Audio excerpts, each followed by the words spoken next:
a military base on the outskirts of Ankara, Turkey. A Buffalo Airways CL-215 water bomber is getting rebranded by its new owners, the Turkish government. That's a big balloon. It took Buffalo chief pilot Arnie Schrader 6 weeks to bring this $2 million water bomber to Turkey. But the only thing getting up in the air today is a hot air balloon. Trying to get me in there. Arnie is still waiting for official government permission to fly training runs in the CL-215.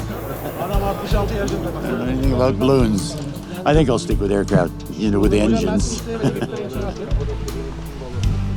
Buffalo mechanic Corey Dodd is also trying to pass the time and blow off steam after nearly 2 weeks of waiting at the base. Well, today we started off with a 10 o'clock workout, and now we're on the way to the, I think it's the 12 o'clock bacteria fest. So we'll see what they offer us today. Imagine it'll be one of 3 things: sheep, sheep, or sheep. Corey joins Arnie in the military base cafeteria. I don't know what the hell that is. Sheep in a pickle. Not bad. Yeah. After lunch, Corey checks out the water bomber parts that have just arrived from Canada. Getting the Turks up to speed isn't going to be simple. 1 jack for 2 airplanes. Things get lost in translation. Paperwork. What? Just records, like documents. Mistakes can easily be made. This one here we'll have to take out to the airplane.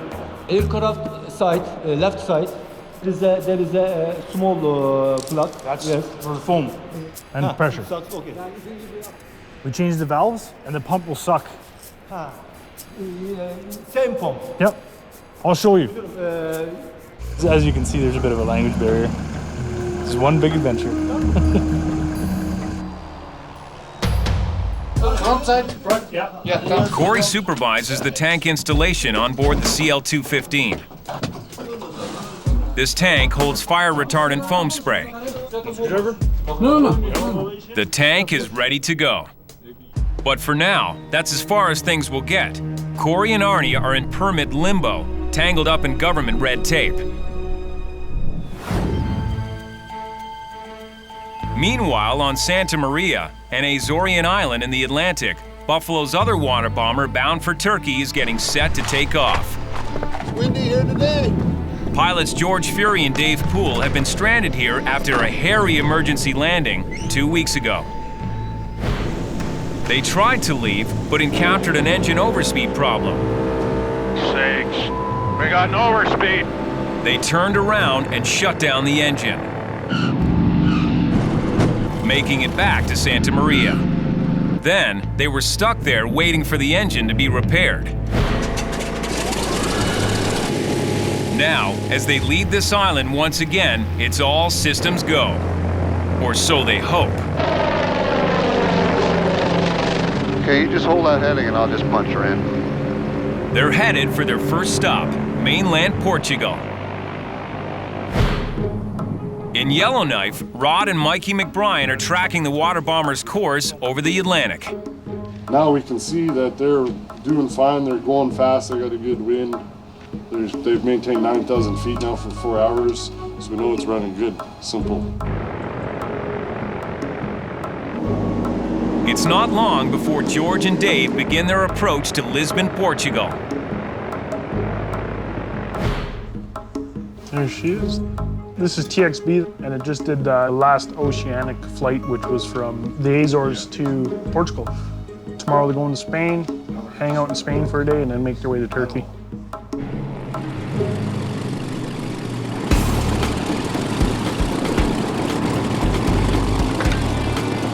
Just outside on the tarmac, the daily Buffalo Sked flight arrives from Hay River.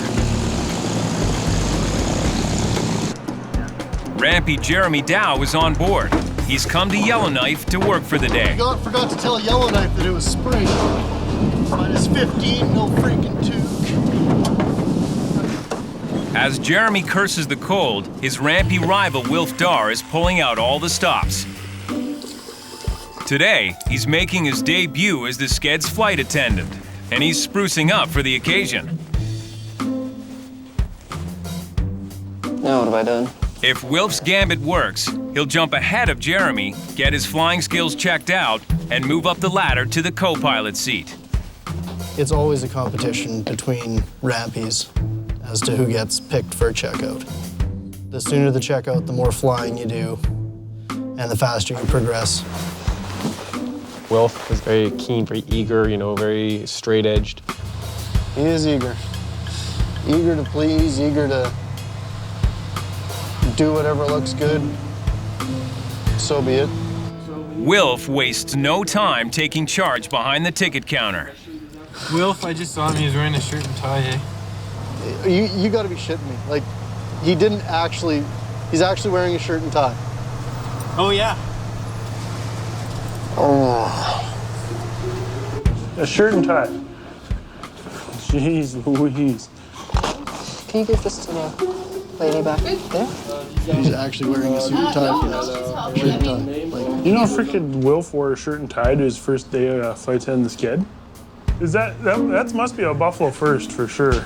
Probably gonna be a Buffalo last as soon as he does it for 2 days. This is an appropriate level of dress for, you know, a commercial operation, and I don't think that, you know, looking like a hobo is necessarily appropriate. They're not hobos. Hobo him. So your first day flight attendant, what did you wear? Probably something like this. Maybe grubbier, I don't know. It's a dirty job, man. But Wilf is quick to point out that flight attending is a cut above working the ramp.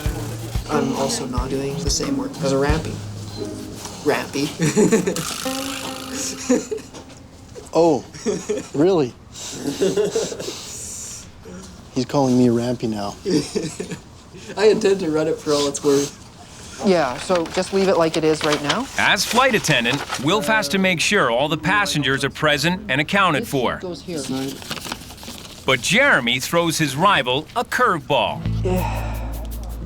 He told a customer that she could run to Walmart and come back, and we'd hold the plane for her. And she hasn't paid a ticket, she hasn't nothing. She did leave her ID here, which is even more confusing. Wilf had a rather imperfect first day for a flight attendant. If I take it to the plane and she doesn't show, we're hosed. Yeah. If I don't take it to the plane and she hops on last minute, still hosed. All of a sudden, you've got a really confused, stressed out first-time flight attendant. Joe's chomping at the bit to get in the air like he always is at 10 to 5. Right, everybody? You need pre-boards? Pre-board's already on. Come on, so get out. Don't be scared.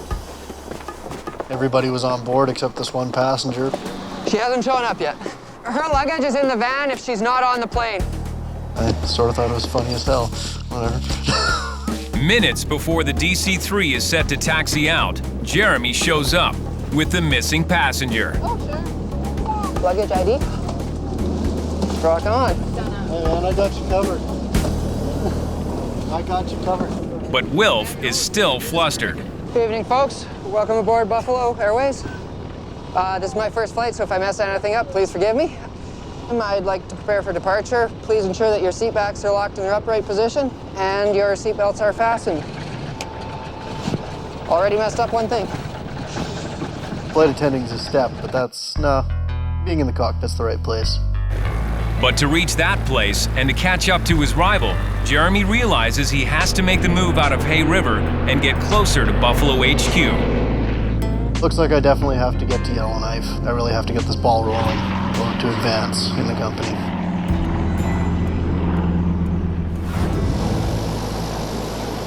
"8,000 kilometers away in Turkey, Arnie Schrader has received some very good news.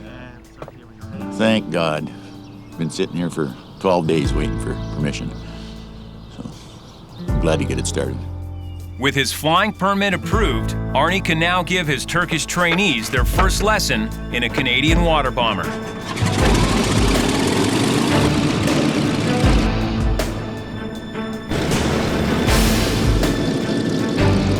Finally, after a long wait, it's time to fly.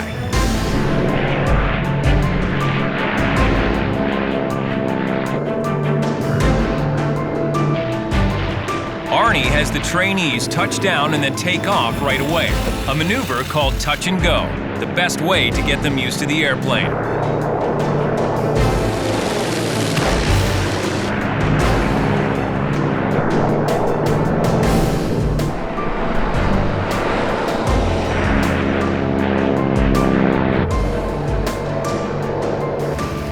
When the training day ends, the Turkish pilots are thrilled. It's very nice. One of Arnie's trainees, named Cenk, is delighted with his first experience piloting the 215. It can turn for sure. Yeah, it was awesome. Well, he's pretty experienced pilot. Eh? Yes. He's not going to have any trouble with this. Very intelligent. Eh? They all are. Kind of slewed around a little bit, you know, but it's pretty good. Hey. Just a little ship right there. It's got... Out over the Mediterranean, water bomber pilots Dave Poole and George Fury are on their last leg to Turkey. Finally. At the military base outside Ankara, Corey and Arnie are tracking the other water bombers' progress using GPS satellite technology. They got up to the border of Tunisia here, and they sent them straight back down to Malta, so there must be some war exercises or something going on there. They didn't give them clearance through Tunisia. The plane is already over a week late to reach Turkey, and today's rerouting has caused further delays. They should arrive here somewhere PM. If we're doing 169 knots, they haven't really started slowing down to land either. Yeah, if they're down around there, you know they're about to touch down, but 169, they still got some. In Yellowknife, Mikey and Scott Blue are also tracking George and Dave's water bomber as it approaches Ankara. And here they came down here, and duped up here, and now they're in the mountains, so they stayed pretty high, and they just dropped a whole bunch of altitude. Yeah, they're only about 700 feet above, right? So they're really starting to slow it down, dropping the gear, starting to drop the flaps. Next time it updates, they'll be on the ground. There you go. They're done. They landed. Yay! Champagne! It's Friday. Let's get drunk at work. Screw it. At the Ankara airport, George, Dave, and engineers Matt Boulanger and Norm Byrne are finally setting foot in Turkey. Hello, hello. It's time for this trip to be over. But their journey isn't over yet. They're headed for the military base outside Ankara to join Arnie and Corey. 2 hours. But to get there, they'll have to cut through some red tape. I guess we're waiting for some kind of permit to land after we already landed, so we could take off to another airport.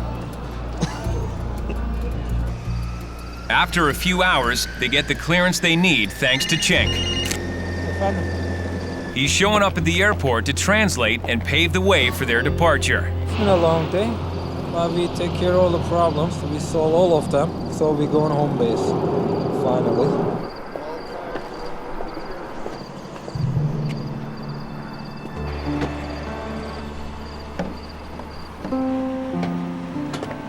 What's ground here? 121.9? Yeah, 121.9.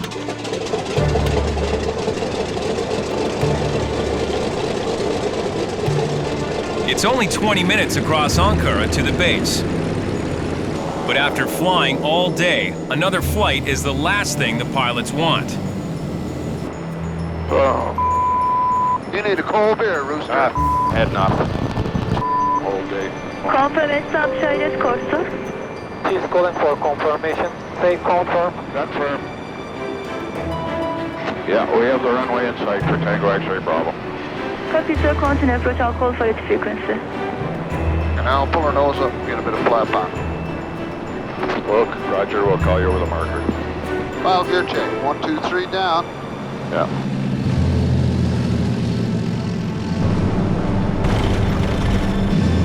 Finally, they reach the base. How's it going? See Annie? You made it finally. Yes, finally. Hi. I'm in a bad mood. Jeez, they sent you all over today. I know, yesterday too. We ran into a lot of problems, so I mean, you can accept, you know, I suppose you can expect some of that, but we had too many delays really, so sort of catches up with you after a while. Arnie tries to cheer them up with his good news. Well, we just got approval to fly now. Really? Yeah. So just got their insurance straightened out and stuff. But George won't be sticking around to train the Turkish pilots. He has other commitments back home. I've been on the road now since February the 11th. I think I deserve a break. Homeward bound for me.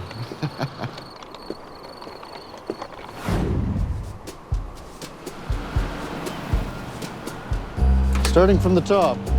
He's found a roommate, but now all Jeremy Dow has to find is an apartment in Yellowknife that they can afford. My name is Andrew. I just moved up to Yellowknife, and I'm looking for a 2 or 3 bedroom apartment. Seems like a nice guy. He's from BC, therefore we have a bit in common there. Next one. Unfurnished condo. Andrew Vike was working the ramp in Hay River like Jeremy. And like Jeremy, he wants to be in Yellowknife where he has a shot at a pilot job. You can't be in Hay River and expect to fly like you want to. We need to be working here. All the advantages are here. Just everything's here and nothing's in Hay River anymore. How does it know this? $1,500 a month for a 3-bedroom. Ready? Yeah. The only thing that isn't here is an affordable apartment. Prices are ridiculous here. Absolutely ridiculous. Well, they're like Vancouver, but without the Vancouver. Immediately, as soon as possible. Oh, it's been rented. Thanks very much for your time. The Rampies strike out. But fortunately, there's an angel of mercy in Yellowknife. Kelly Jurasovic. Thank you very much. Oh, no Buffalo's problem, guys. cargo manager and resident mother hen.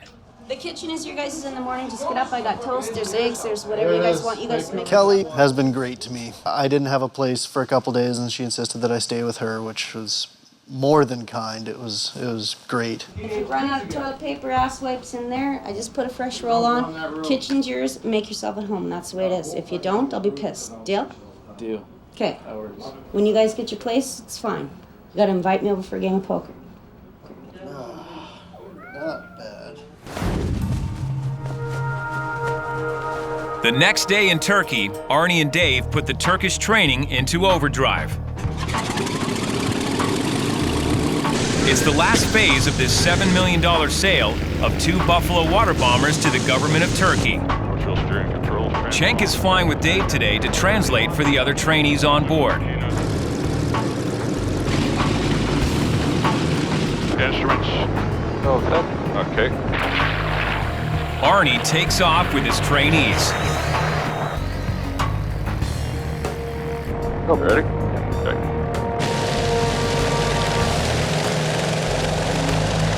Use your rudder to keep it straight now. Get up. Keep it up. Power on? Yeah. The 2 water bombers are heading for Izmir, a port city by the Aegean Sea 500 kilometers away. There, they can begin practical exercises scooping and dumping water. Ground 62, climb to flight level 170. Flaps up? Yeah. After takeoff's complete. Suddenly, en route, Dave's Turkish trainees spot trouble. An oil leak on the left engine. He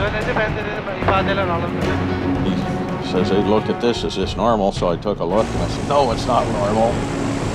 This could be trouble. You run out of oil, the engine is Dave will have to decide whether to land at the nearest airfield or try to make it to the runway in Izmir.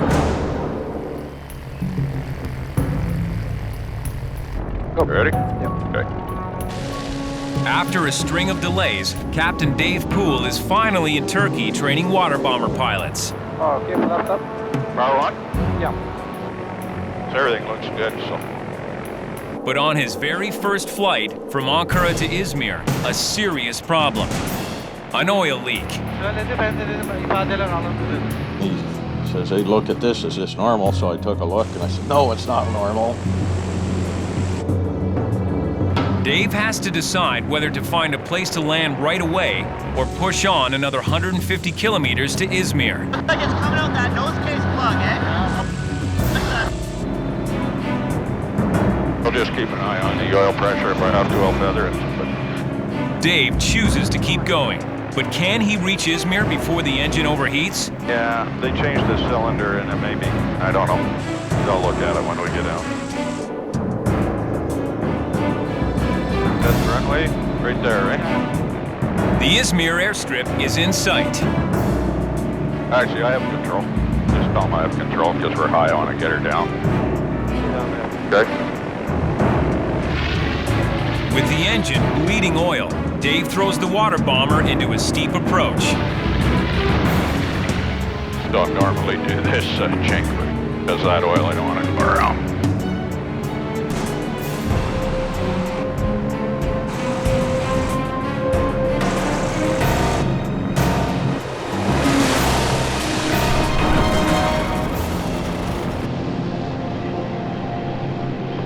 By the time Dave puts the plane on the tarmac in Izmir, the engine has lost a lot of oil.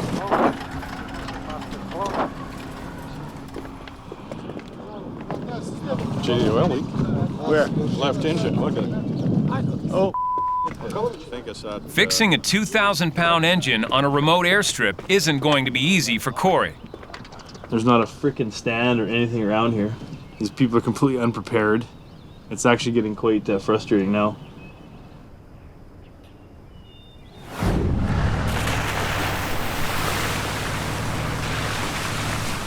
I'm gonna go talk to Mikey and Mike, see what they want done with me. He's only been in Yellowknife a few days, but Jeremy Dow is about to catch a break. A Buffalo DC-4 is scheduled for a freight run to Hay River. And Captain Justin Sinley needs onboard crew. Jeremy is the rampy in the right place at the right time. You're there to assist the people in loading and unloading and whatnot, but really, you're there because you really want to fly. And with any luck, you're going to get a chance to do that while you're on that flight.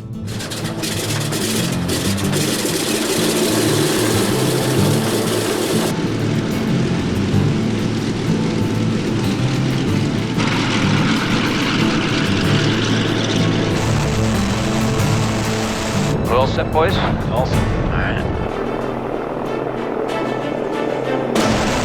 Pause the brake. Pause the brake. Gear up.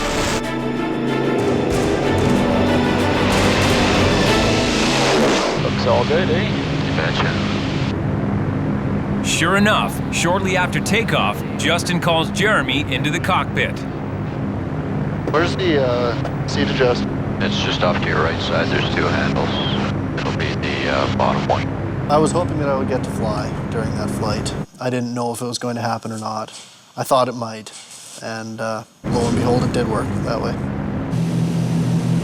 Getting some stick time, getting to fly something like that, DC-4 straight out of school, that's awesome, and the only way you do that is by getting from Hay River to Yellowknife. So question here, latest sir, we're inbound from Yellowknife, 40 back, 3,500 feet. As they approach Hay River, Justin surprises Jeremy. You're gonna do the landing? It was quite surprising, to me anyways, that he was going to let me land it. No, he's gonna land. You think we learn to be pilots by pretending, or what? That's how you train guys. You gotta get them in the seat and let them get the feel of the airplane. Here, take it into a pretty small airstrip and land it. Yeah, okay, sure. I hope you talk me through it. You're 2 miles from the threshold, a little low. Oh, coming on profile, actually. The DC-4 is in the hands of a 21-year-old rookie pilot. This is Jeremy's big moment. All right, coming down.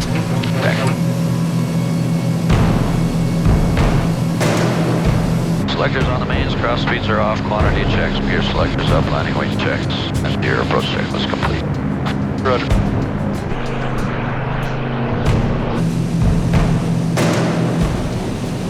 So a mile and a half from the threshold out of 500 feet, profile check, slowing through 100. Main thing is heels on the floor, don't touch the brakes, okay? Roger. When you touch the brakes, we'll skid all the main tires off, so don't do that to me. You got it. Look down the runway and make sure the airplane's straight. If it's not straight, it's gonna do some crazy shit. Jeremy, let's get on that center line. Come on, baby. Come on down. In a matter of seconds, this novice flyer has to bring a massive 4-engine aircraft down onto a runway for the first time. Bring it down now, bring it down now. Okay, flare. Right there, just hold it. Bang on, that's money. Nothing to it. Good job, my man. Thanks. I don't know if you guys heard me talk about my shit-eating grin. Yeah, this is gonna be it. Oh, Jeremy did good, yeah. I was happy with the way he flew well. It's good to get the guys that are working hard on the ramp some, you know, a little bit of stick time. That's what they come up here for, is to get into the seat and be a pilot.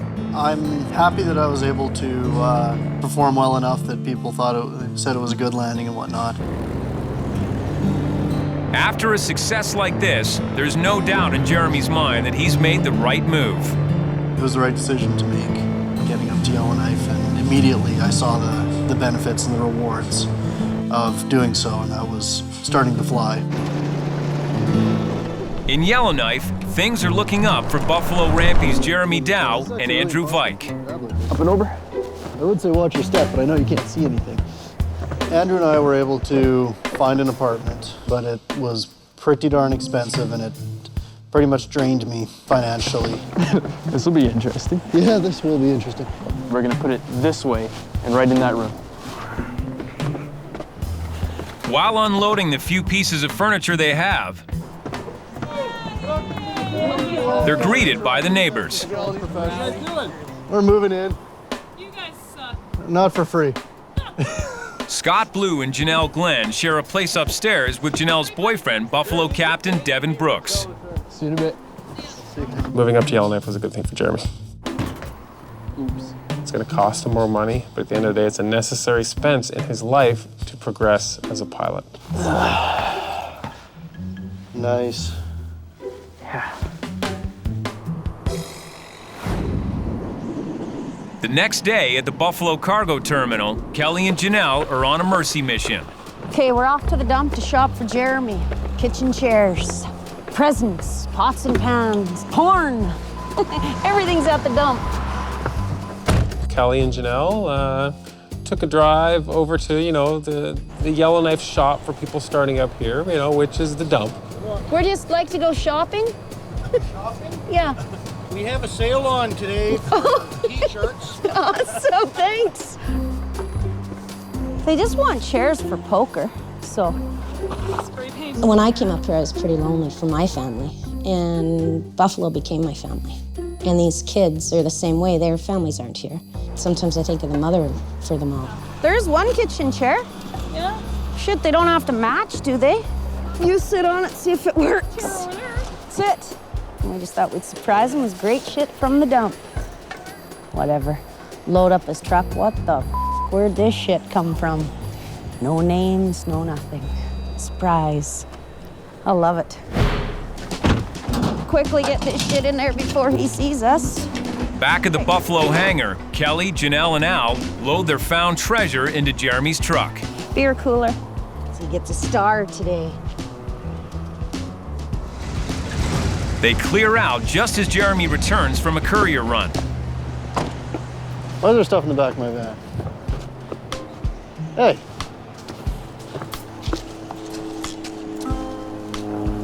Neat. Andrew also notices Jeremy's packed truck. Where the hell did you find this stuff? I didn't. You're seeing where I just found it. Huh. I have cool friends somewhere. I need to go talk to them. Hey, Jack, did you have anything to do with that? No.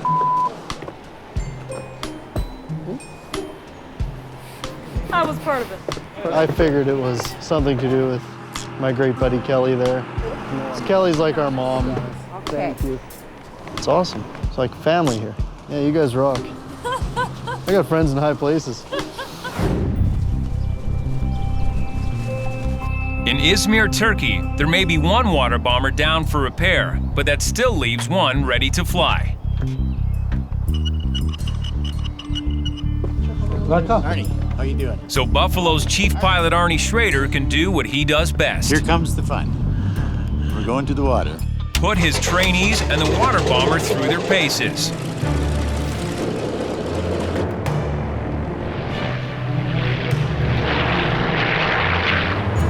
Get up.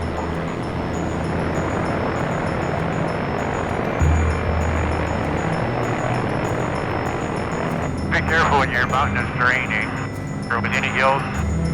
Fucking fly into them. Yep. Go and then I can do it. The Turkish trainees are all experienced pilots, but skimming the 215 along a lake will be a new experience. kind of go like this. Bring your ropes down, got the light, arm the doors, and you're ready. Give me that thing so you memorize it. Okay. Here comes it. Hey, give me 1524. Okay.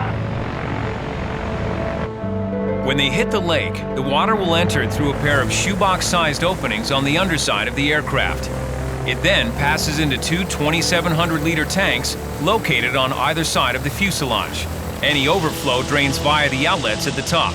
Once the plane lifts off, the intake closes and the belly doors are ready to open to release the water. I don't want to get your speed too high, but that's right. Your ball's out in the center there, buddy. Yeah. Still good, more coordinated. Good, eh? I want you to get the attitude, eh? Okay. The attitude is about like that, eh? Speed's good, you got 110 on there. You gotta get down to about 80. Draw it back. There's the attitude. Okay. Okay, no power. All right. That's good. Don't pull back too much. Right there. You just hold it in the attitude. The unique hull design allows the CL-215 to sit 5 feet deep and skim along the water. When skimming, the aircraft maintains a speed of about 150 kilometers an hour, scooping an incredible 5,400 liters of surface water. Here comes the probe. The probe's going to go up and check it slightly. All right, set. Probe's up. Probe's up. Okay, there's your 80. You're past it. You can tug it out of the water. After a bumpy ride, they lift off the lake with an additional 10,000 pounds of water in the tanks. His arm? Yeah. Okay. Up. Dump it.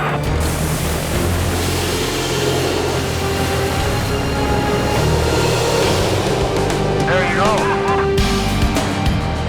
Thank you, sir. It was a pleasure to fly with you. That was fun, eh? Yeah. Now that they've had their first taste of what the CL-215 can do, Cenk and the other trainees are eager to master this new aircraft. That was awesome. That was good. But not every training flight is going to go this well. Water bomber flight training has finally started in Turkey, but the steady stream of problems combined with extended delays have pushed engineer Corey Dodd to the end of his rope. I'll be happy when we arrive back on Canadian soil. Hopefully next week. Should be there. Drink Canadian beer. Corey managed to repair an engine oil leak under difficult conditions. They didn't have a forklift or anything, and we had a major oil leak on this engine, which we fixed. We would use the fuel truck as a work stand, which is kind of a pain in the ass, but, well. With the leak fixed, the water bomber is ready to fly. All the way up already? Yeah.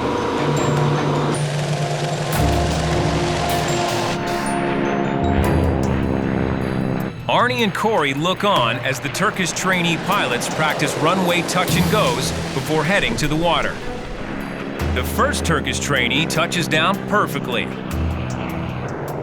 Another trainee takes the stick. He executes an excellent touch and go and raises the landing gear. As the 215 comes around, a third Turkish pilot takes over. From the tarmac, everything seems to be going fine. Arnie and Cenk warm up the other 215 for more training runs. But then, as the other plane descends towards the runway for one more touch and go, something is wrong. The landing gear is not down.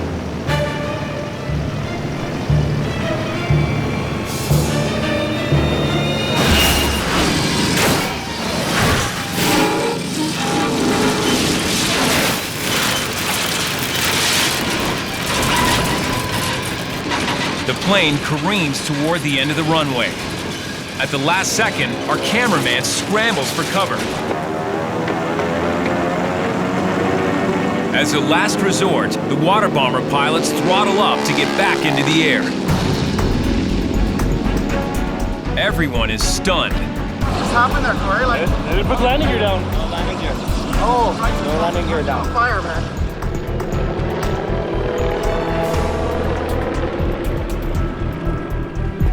What happened? They didn't have the landing gear down. They touched the pavement. Like I saw sparks and everything. That's why I got off the runway. Hey.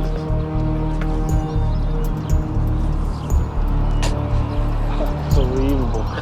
No one knows how badly damaged the plane is, or if it can make a safe landing when it comes back around. The crew lowers the wheels, but the hydraulics may have been damaged when the plane scraped along the runway. They do a flyby to get a visual confirmation from the ground. Give him a thumbs up, the gear is down. It's gonna be a great training for them. Whoa. We didn't want that type of training.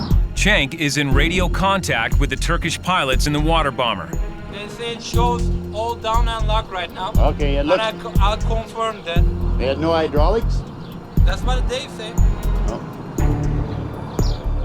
If the hydraulic lines are damaged, the gear could collapse under the weight of the plane when it touches down again. A crowd has gathered on the tarmac, waiting for the plane to land. We'll have to see what damage has been done to the hull. The damaged water bomber makes its final approach.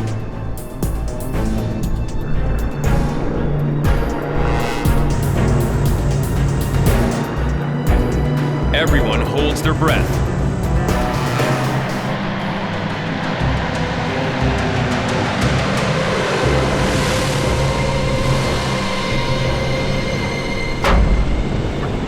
The landing gear holds, but now there's a problem simply steering and stopping the plane.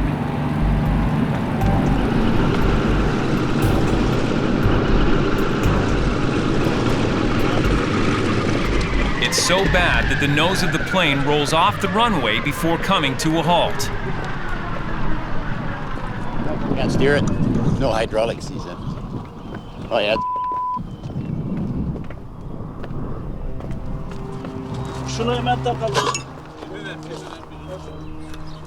There's a 10-foot gash in the bottom of the airplane.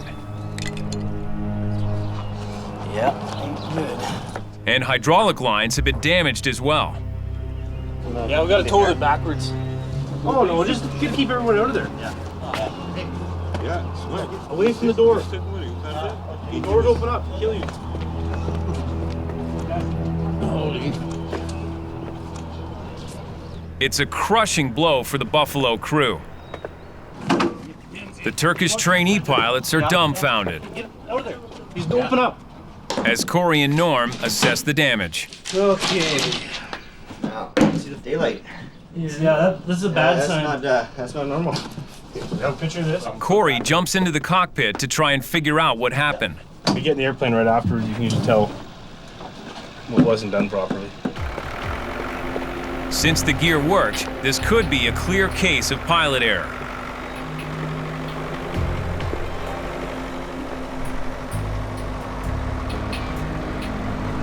Someone will have to report the whole incident to Buffalo Joe. Oh my God, you don't even want to know what Joe's gonna do. It was the most shocking landing in Buffalo Airways history.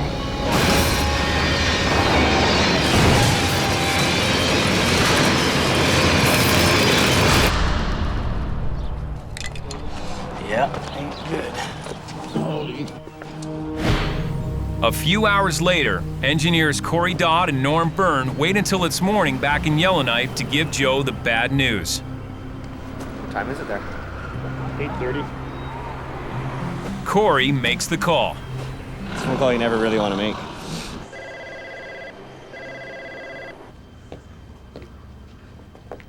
How you doing? Yeah, it's Corey Dodd down in Turkey. We had a bit of an incident this morning. It's a pretty bad one. They took out TXB. They did a couple circuits. On their third circuit, they came around. And they landed gear up. That's a sick feeling in the old gut, man. When you see the gear up, and you can't do anything. You can't do anything about it.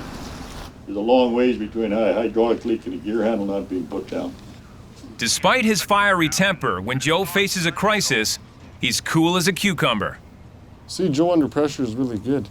He's really a smooth thinker. He's really, that's when he's at his best. All right. Still, Joe's disappointment is obvious. That is a kindergarten of flying. If you're going to launch your boat, be sure it's in the water. You know, or if you're going to ride a train, make sure there's a railroad track going that way. But if you're going to land an airplane, make sure your goddamn wheels are down. Jesus Christ. He's pissed. I mean, I would be too, but, you know, he wasn't freaking out or anything, so, I mean, nothing he can do there, nothing we can do here, just, you know, move forward. Back in the Buffalo hangar, the brothers McBryan crawl under a 215 to get an idea of the damage. This part is wore down, just basically because, I mean, the runway is a huge piece of sandpaper, and their plane's at 30 whatever plus 1,000 pounds. You have to drag it 2,000 feet down this piece of sandpaper. In the aviation world, maintenance guys tend to bond with their planes. For Rod, seeing the actual pictures of the ripped-up water bomber hull really hurts. Why does it hurt the most? Because the time investment and the stupidity of the incident. Well, Rod's pretty upset. He feels the pain for everybody. Why is it all open like that? Because that's where the skin was. Did they take the skin off, or that's no, what it ground off. Oh. Nothing got ripped off. Or ground down to nothing. The CL-215s are equipped with a fail-safe system to prevent this kind of mistake. I'll tell you what, you should have heard. Yeah. Long before you got to the runway. Joe's take is simple. The pilots should have known something was wrong. Well, this airplane doesn't feel right. I gotta be missing something. This is before the bells and the whistles and the horns and all the audio displays and all that bullshit. It's in your feet and in your ass and in your arms. She's down for a while. The deal was to deliver 2 water bombers to Turkey and train pilots for the start of their fire season. Now, with the fire season just weeks away, there's only one working plane. So Joe gets on the phone. Yeah, I just want to talk to you before I talk to the turkeys to see which airplane it is. Which one's ready to go first? He brokers a deal to get another water bomber to Turkey right away. We got another airplane ready to meet their deadline time. A stopgap measure to keep the program moving forward. But it'll be a few months before this plane flies again.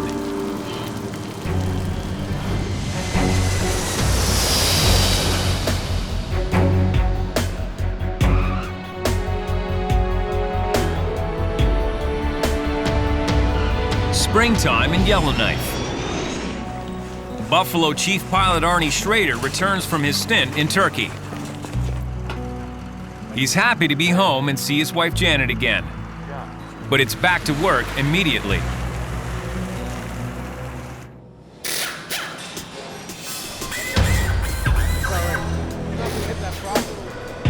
Buffalo has landed a hefty contract. They need to haul diesel fuel to remote locations in Nunavut.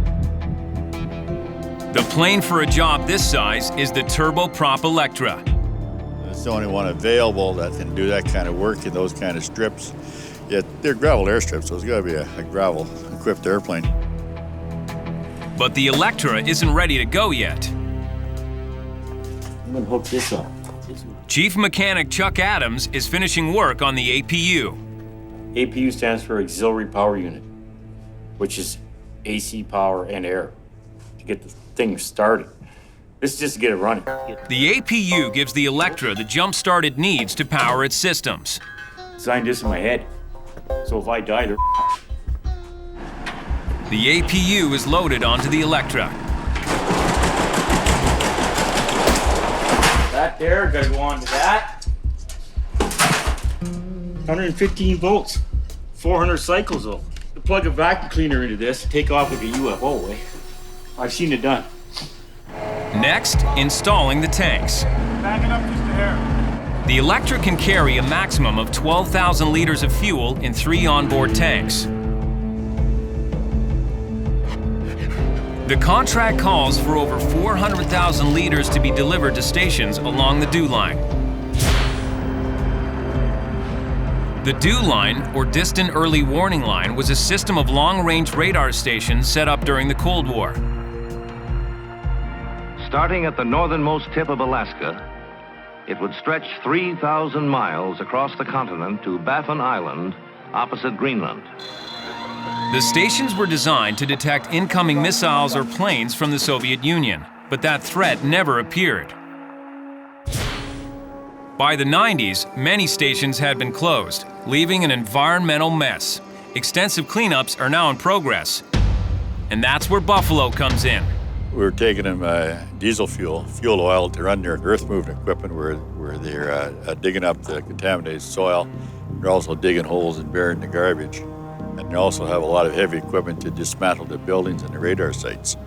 The fuel haul contract will take weeks to complete. We got a big job. We got like a $500,000 job we gotta get done.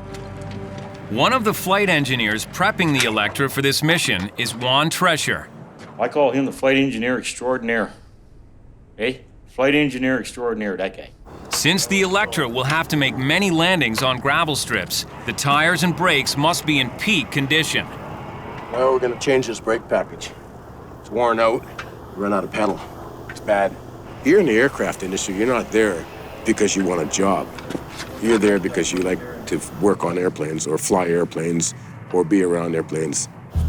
Juan came to Buffalo to work on the Electra, but in the year and a half he's been here, he's only flown once. I came here because I like to fly and I like Electras. Juan's wife is Kelly Jarasovic, Buffalo's cargo manager. He hasn't been flying at all. He's just been wrenching.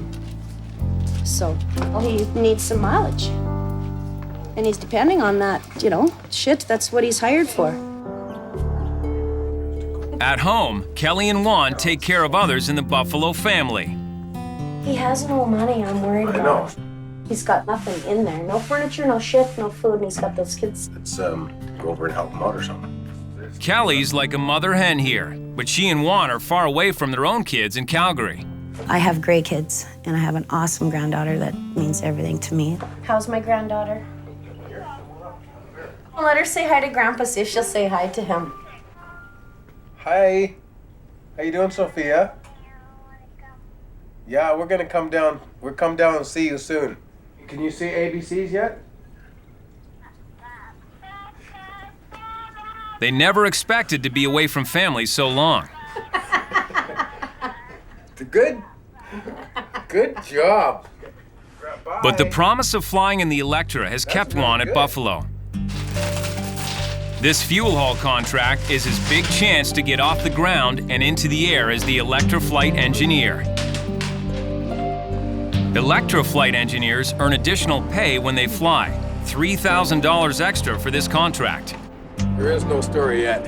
What, you know if you're going? Not yet. I got groceries though. Check out this feed bag. If he gets the green light, Juan will be ready to go. Right now, actually, the crew itself is still unknown who's really going. It's up to Buffalo Joe to make that decision. A meeting has been called to go over the plans for this $500,000 job. And there's just some information for you guys. Yeah. Okay, what else? Back from Turkey, Chief Pilot Arnie Schrader joins Joe and the crew. So I made a deal with the client. Safety first. Now, if the client says, come here, have a look, then the client pays. Falls on your captain. All right, final say. The Electra pilots are Captain Brian Harrison and co-pilot Sean Berry. Anything to do with maintenance, truck, you go to Rob. So that's the way that's going to work. The other way it's going to work. And then Joe drops a bomb. On this airplane, I'm going to send one flight engineer, not two. And that will either be Juan or the only other Electra flight engineer, Czech immigrant Luby Lobos. So my decision to send Luby, I'm holding Juan behind. Juan was counting on being a flight engineer on this Electra contract. Now his pride and his wallet have taken a hit. Whatever, I'm sick of this place. I'm sick of it. They should have to come in here on Sundays, too. What did we do that time? 70,000 pounds. Me and you? Yeah. And then who got in shit? We got in shit for doing it. Yeah. Well, it had to be done. In the Buffalo Airways cargo terminal, Kelly Jurasovic is getting squeezed by management. So can we, like, figure out then the ramp has got to be here? See, this is where we got to sit down and write it all out, because it's very... Mikey is cracking down on her staffing levels. Like, say for a Sunday, who do you usually have? Yourself, Janelle, Gail, Uncle Jack, Al, and Steve? Oh, 6, do you need 6 people for it? it's been working fine. But convincing Mikey isn't the issue. Kelly's worried about Joe. Because we don't have enough help. And then if I don't have enough help, then what am I supposed to do? Then I phone over there, oh, we don't have anybody. So then the plane's gonna be late, and then your dad's gonna bitch, why the is the plane late? Well, because I don't have enough help. Why didn't you ask for help? I mean, this whole thing happens all the time. If the plane doesn't leave, like I said, till noon, do not blame us. Okay? If that works for you. And Kelly has more than her staff problems on her mind. Her husband, flight engineer Juan Trescher, has been told that he's not part of the Electra crew on the fuel shuttle to Nunavut. Instead, Luby Lobos from the Czech Republic will be the flight engineer. And that's a lot of money out of Juan's pocket. He was hired here to fly that aircraft. And, you know, it's bullshit that he's not on the frickin' plane. Everybody's pissed about it. Yo, once I thought I was happy taking both of them, so one can do a little bit and the other can do a little bit. People around the hangar are criticizing Joe's decision. He wants to send 4, and everyone else is trying to push for 5, which makes him really mad. You're politicking and gossiping and causing me problems. Well, how would I know who's qualified and who the isn't? Yeah, you would. I have no idea. I'm not on this site. Joe thinks that Kelly and Arnie are the source of the gossip. So right now, we'll can the bullshit right now. Those that don't like it can go on the bus. You see both you guys? Well, these rumors, they start, and there's all kinds of shit goes on over nothing. We put a crew together and sent it out. Okay, we had a bit of a kerfluffle about it because there is some friction in this company because Luby's on the airplane. That crew going out was my decision. If you guys want to gossip bullshit, gossip all you want about who should be on the airplane, who shouldn't, I can give a shit. If it doesn't stop, I hear about it once more. Joe hopes he's finally stopped the gossip. Let's stop the bullshit and get the job done. All right, just get out of here, get back to work. So it's back to work getting the Electra ready to go.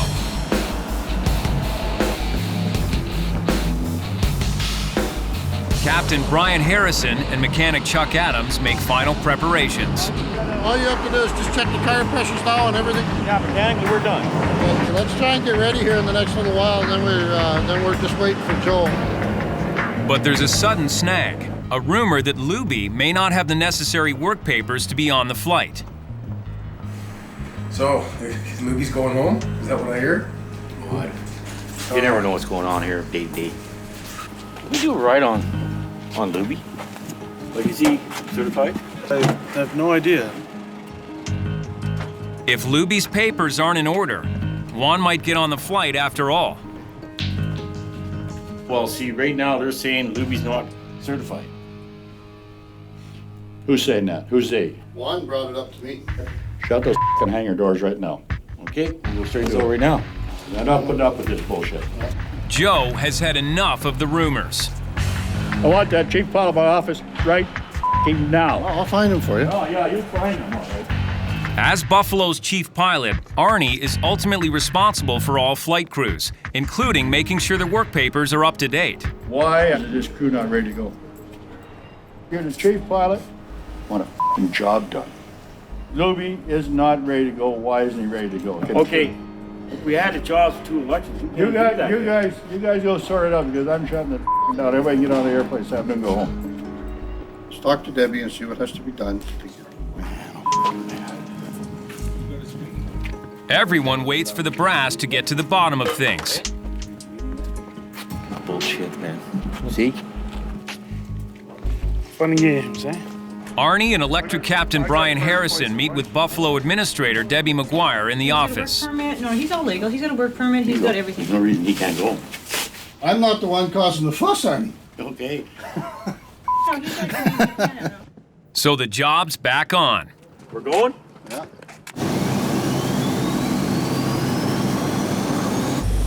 Luby's on the plane, while Juan's left on the tarmac.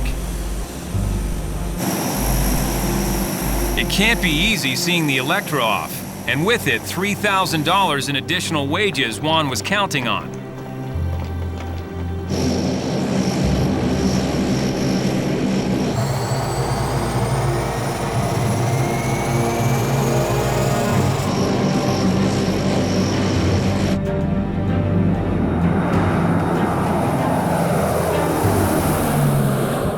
The Electra leaves Yellowknife for Hall Beach, 1,600 kilometers away.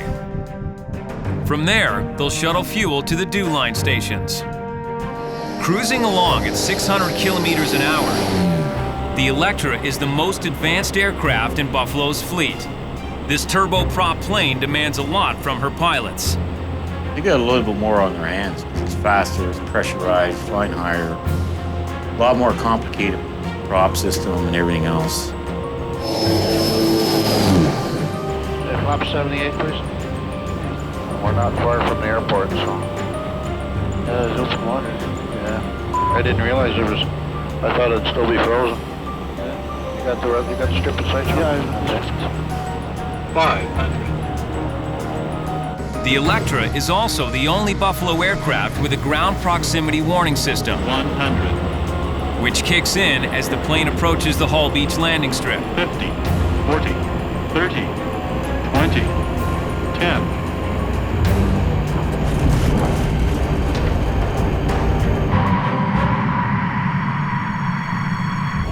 Should park over here, I guess.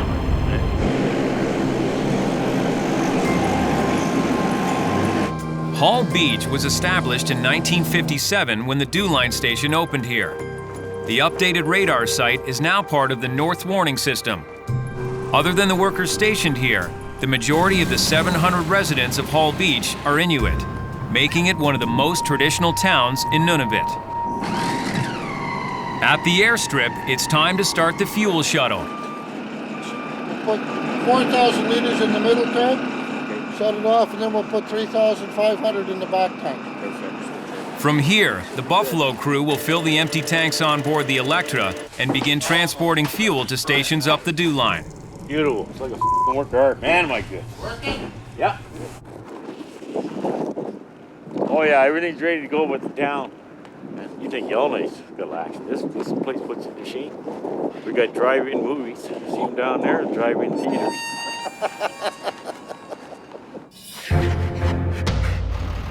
The tanks are filled with a total of 12,000 liters of fuel. Everybody's on board? The Electra is ready to make the first of many fuel deliveries. Start number 1, please.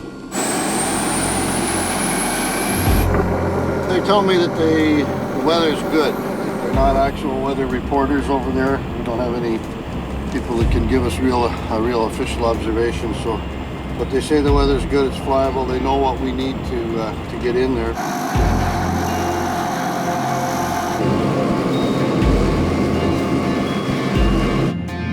Check my controls. What do you want? Easy, buzz right here. They're headed to McBryan Inlet, a dew line station 190 kilometers away.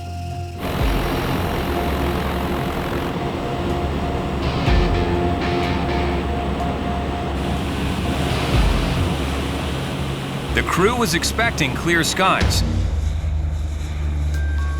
but it's not long before the Electra is enveloped in a blinding whiteout.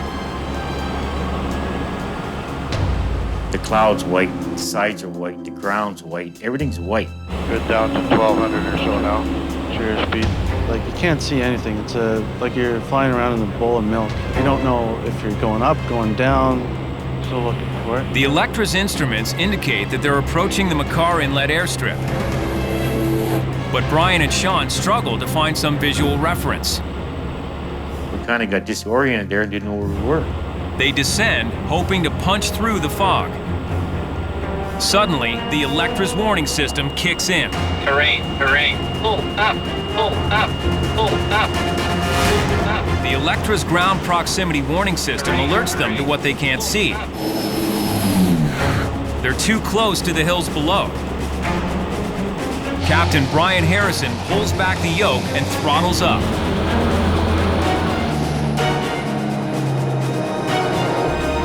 Steering clear of a near collision with the rugged Arctic terrain. 800 feet. As they clear the clouds, they search for any sign of the runway. Starting to get some slant visibility. Roger.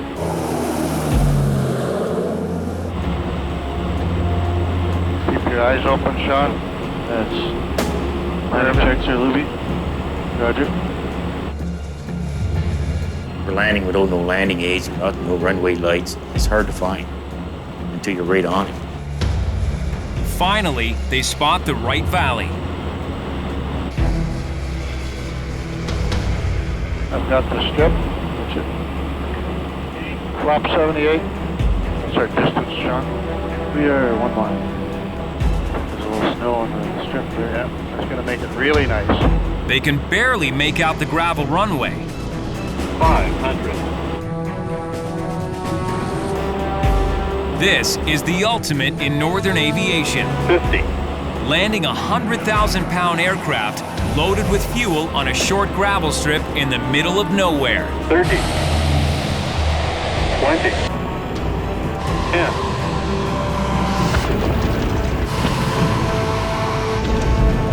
Oh, that was a good one.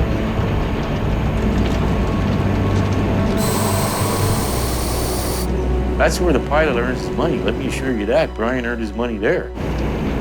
They got to clean this runway before I come back in here.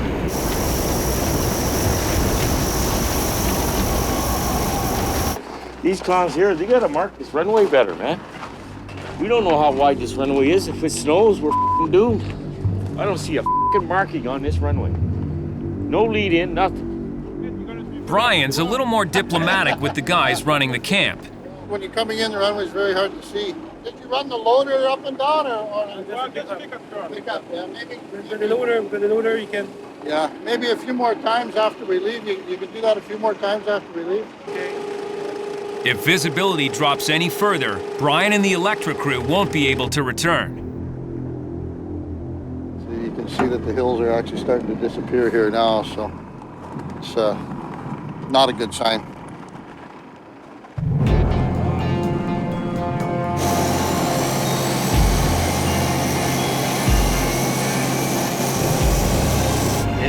Check.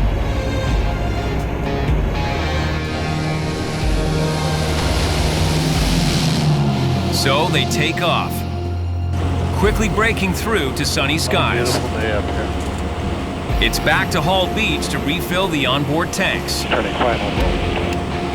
And continue making fuel deliveries to other stations up the dew line.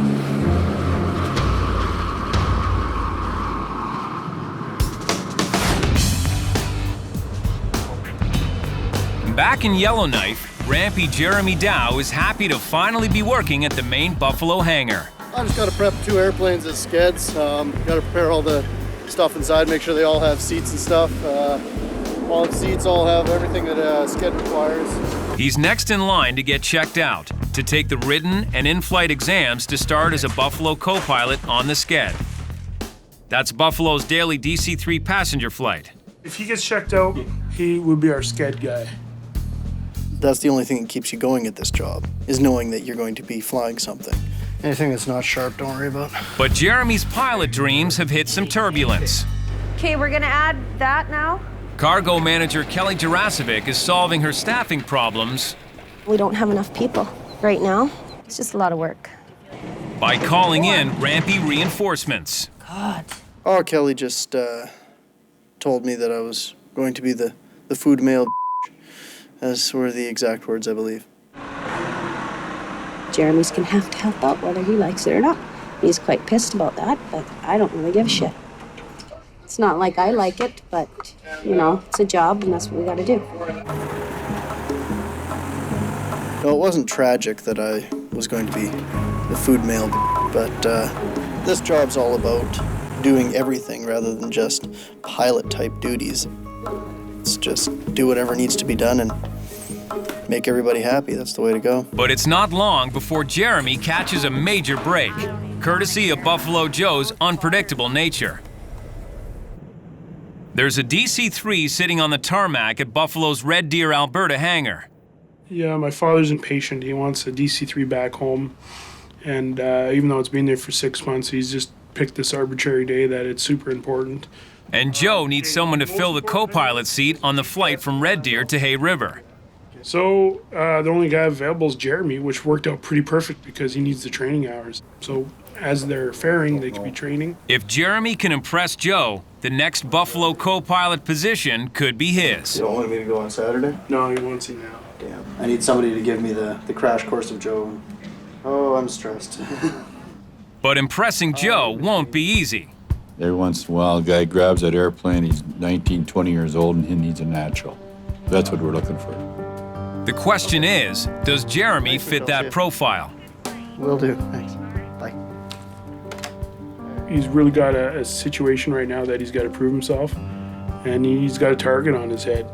It's a big opportunity. It's also a giant pile of stress. Like, God, I got to get it right, you know?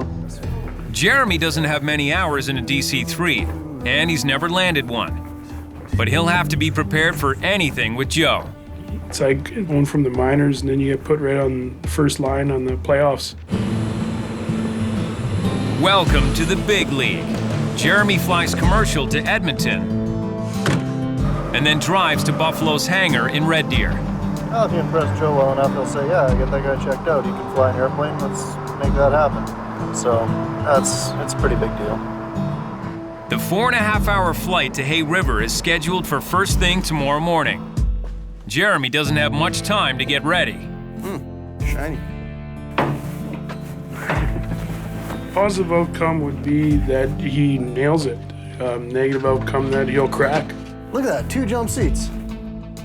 It was certainly nerve-wracking trying to be prepared for a flight with Joe. And I better figure out my way around this one because every DC-3 is different. It's morning in Red Deer, Alberta.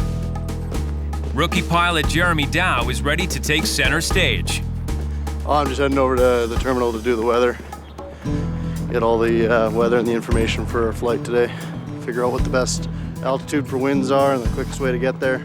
He's feeling confident about his upcoming training flight with the boss, Buffalo Joe McBryan. I figured I knew enough to get through the flight, and I was as prepared as I could be. But the forecast is not in Jeremy's favor.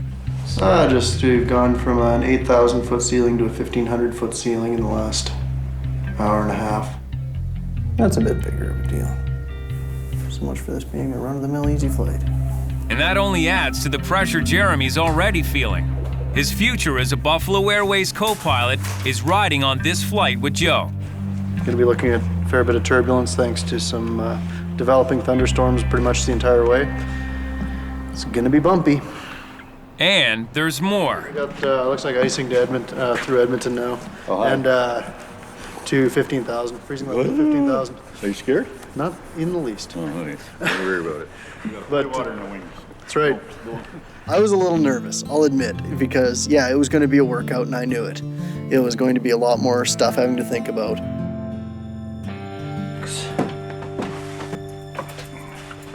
And you know that you're going to be copying the clearance. Roger.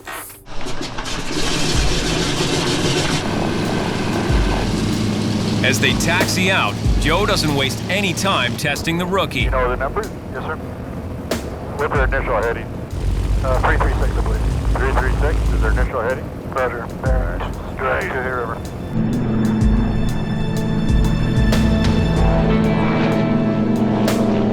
They're on their way from Red Deer, Alberta to Hay River, Northwest Territories, 1,000 kilometers away.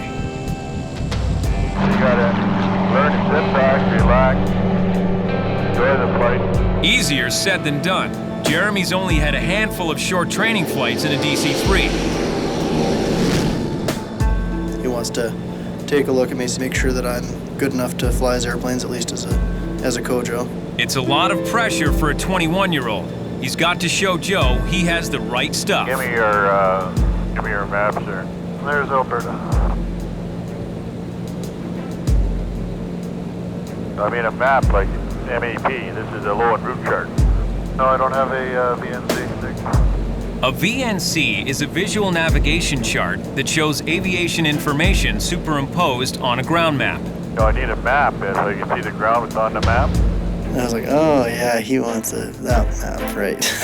Just kind of. Joe tries the onboard GPS. This isn't navigating versus all. That's why I need a map, I don't even know what the winds are up there. On the flight, I didn't have the right maps with me, and I didn't have the right weather with me. I thought you guys had a better hand on schooling than that. No, I know better. It's just I didn't do it. It's my bad. I got angry at me. I certainly wasn't as angry as he has been with me before. Jeremy's not off to a great start. As the DC-3 is struck by turbulence, he gets another chance to prove his merit. I was putting a fair bit of muscle and effort into flying that thing around.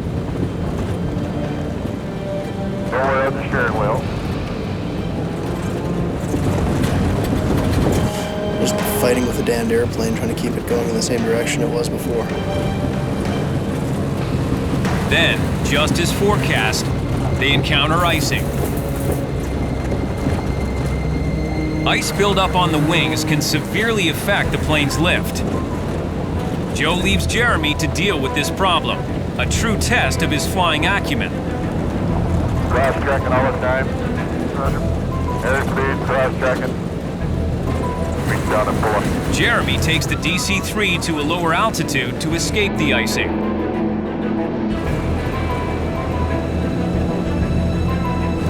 The move works. They descend out of the clouds and the icing. Jeremy has worked his way through the ranks to reach this opportunity. Now, as they close in on Hay River, Joe has one more challenge for him. Okay, I want you to take over here. Jeremy is going to bring the plane down in Hay River. He recently landed the much bigger DC-4, but he didn't have the boss breathing down his neck. I'll go over and get in the center line of the runway. Roger.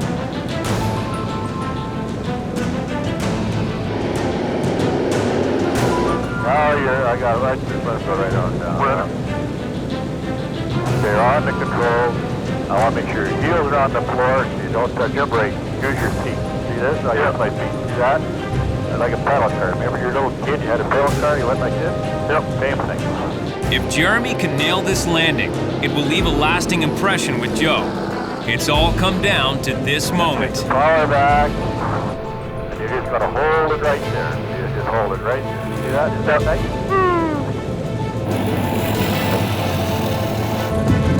Hold the airplane level. Then, one final test. Easy to land the main one. See what you do with the tail. Jeremy brings the DC-3 in like a pro.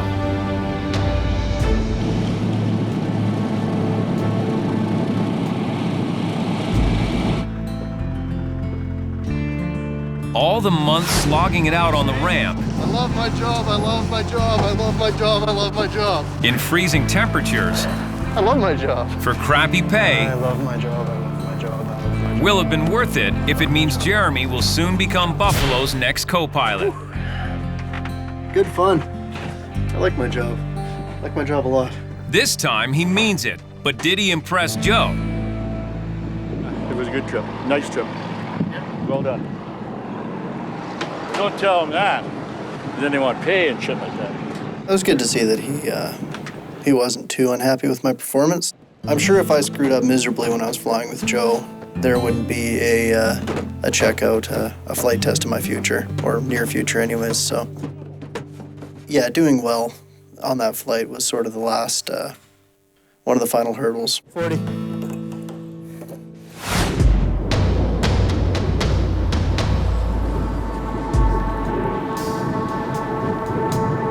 Back in Hall Beach, the base for Buffalo's fuel delivery, the crew continues transporting diesel up the dew line. I'm gonna go sit in my cage now.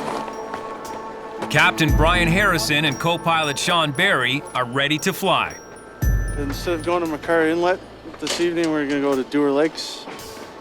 First trip into there, we're bringing 11,000 liters of fuel, and we'll go check it out. Flight engineer Luby Lobos checks the Electra's fuel level. 55.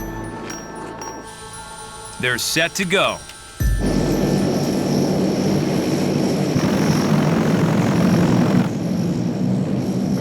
But there's a snag. 4 inches, a little bit. An engine problem at a distant location is something you can't plan for. You gotta deal with it once you get here, right? It's like when Neil Armstrong went to the moon, you think he had it all planned before he got there? I don't think so. We didn't want to go into Dewar Lakes and have this engine fail on us on the ground, because that's what happens. Usually once you shut it down and try and start again, you can't get it going. Oh, we've got a problem with our number 4 engine. We got to take the airplane home in order to get it fixed. So that's what we're doing right now. Oh, engine problems. Get your shit together, buddy, because we're going on. Better off to get airborne, take it back to Yellowknife, change the engine, and finish the job. Let's get that one off. Just leave it hanging off that crane. Chuck gives Juan a heads up. They'll be coming back to Yellowknife for an engine repair. See what you can do. Okay. Bye. Juan sprints into action. He's only got a few hours to prep a good engine before the Electra arrives from Hull Beach. But he's about to hit an obstacle. Joe.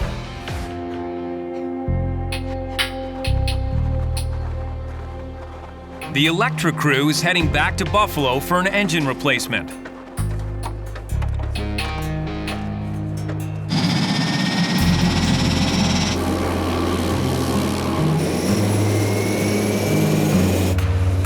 They take off. They'll be in Yellowknife in less than 4 hours.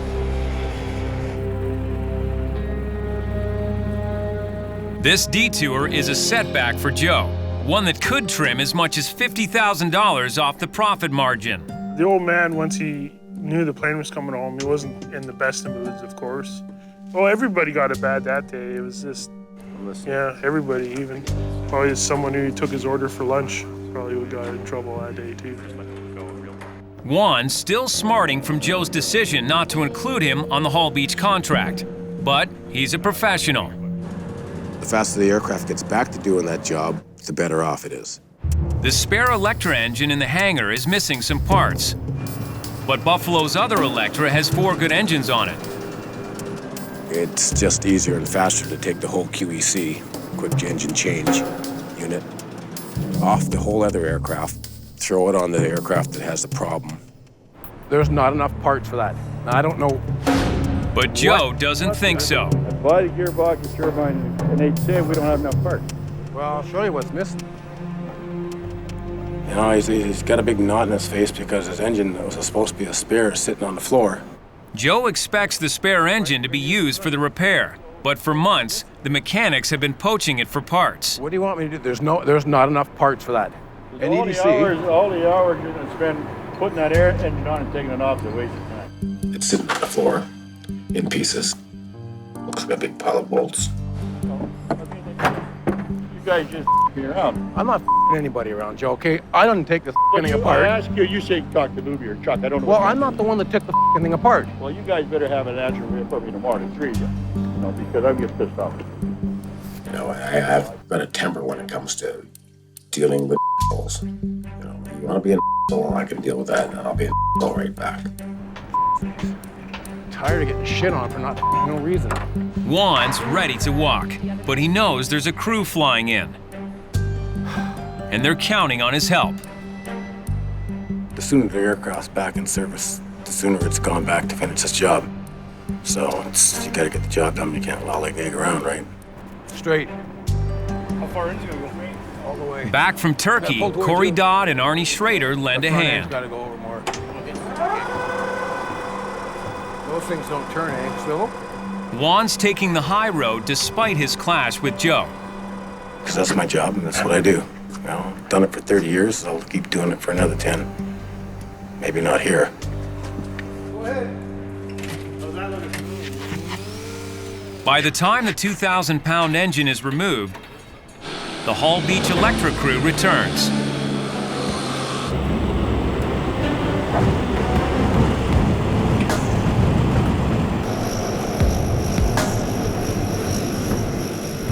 They need a fast turnaround or Joe will hit the roof.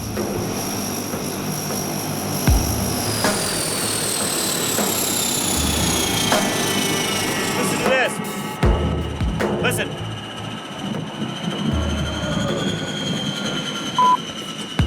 Pooch. She's Pooch, buddy. How's Joe taking all this? Oh, he's pissed. Well, too bad. We gotta come back. I'm not gonna die for that shit.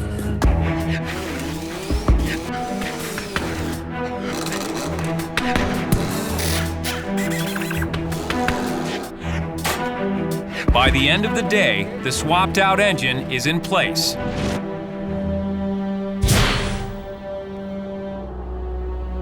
The next morning, the Electra is ready to head back to Hall Beach and continue the fuel haul up the dew line.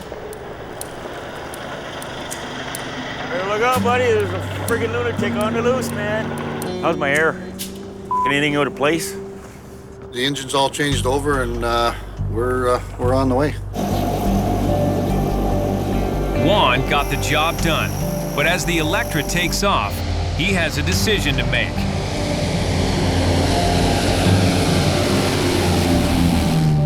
I came here to be a flight engineer, not Joe's, you know, but Joe likes to have everybody under his thumb. And then... I quit.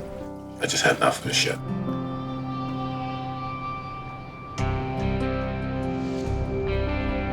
He had an issue with me and I had an issue with him, and he elected to quit, and that's fine with me. I don't like being yelled at. 50 years old, and I'm not one of his kids.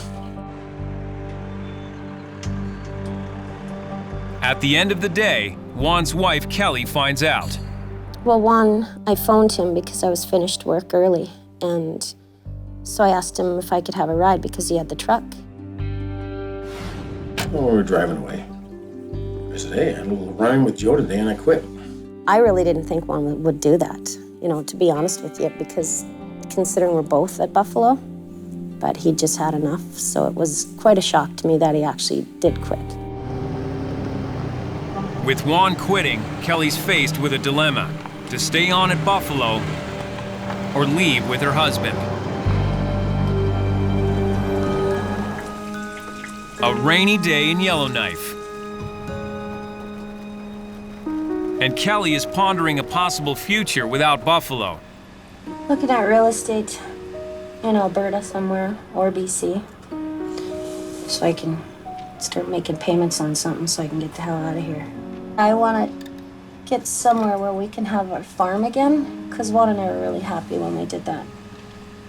The uncertainty of things is weighing on her. I just don't like the unknown, and change is very hard for me. I've never dealt with it well, and it just worries me, and I can't sleep and get all freaked out like an idiot. She's not happy. She doesn't like change, and she fears that Joe's gonna come down on her. Juan's concerned that Kelly will pay the price for his issues with Joe. You got a problem with me, you come to me. You know, don't be a bully and pick on a girl. I was really worried about how Joe would react to the whole thing, and I didn't know how he'd react to me, actually. It's not long before Joe surprises her in the cargo terminal. He's all worked up about one courier package not being delivered on time. Jack delivered it this morning. Yeah, why did it sit here for 2 days waiting for him then? I'll find out.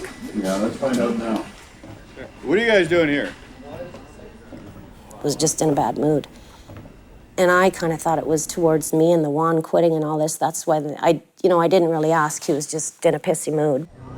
Yeah, fear was just in him. Not friendly. Nope.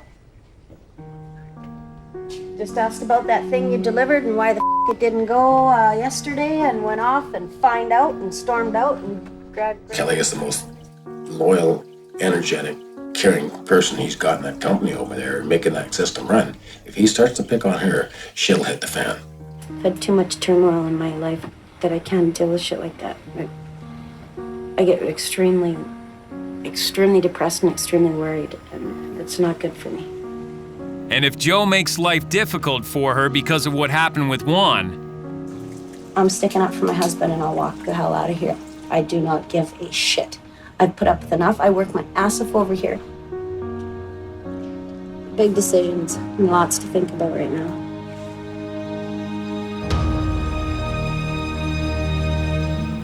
summer in Yellowknife, Northwest Territories, land of the midnight sun. The buffalo take full advantage of the extra light.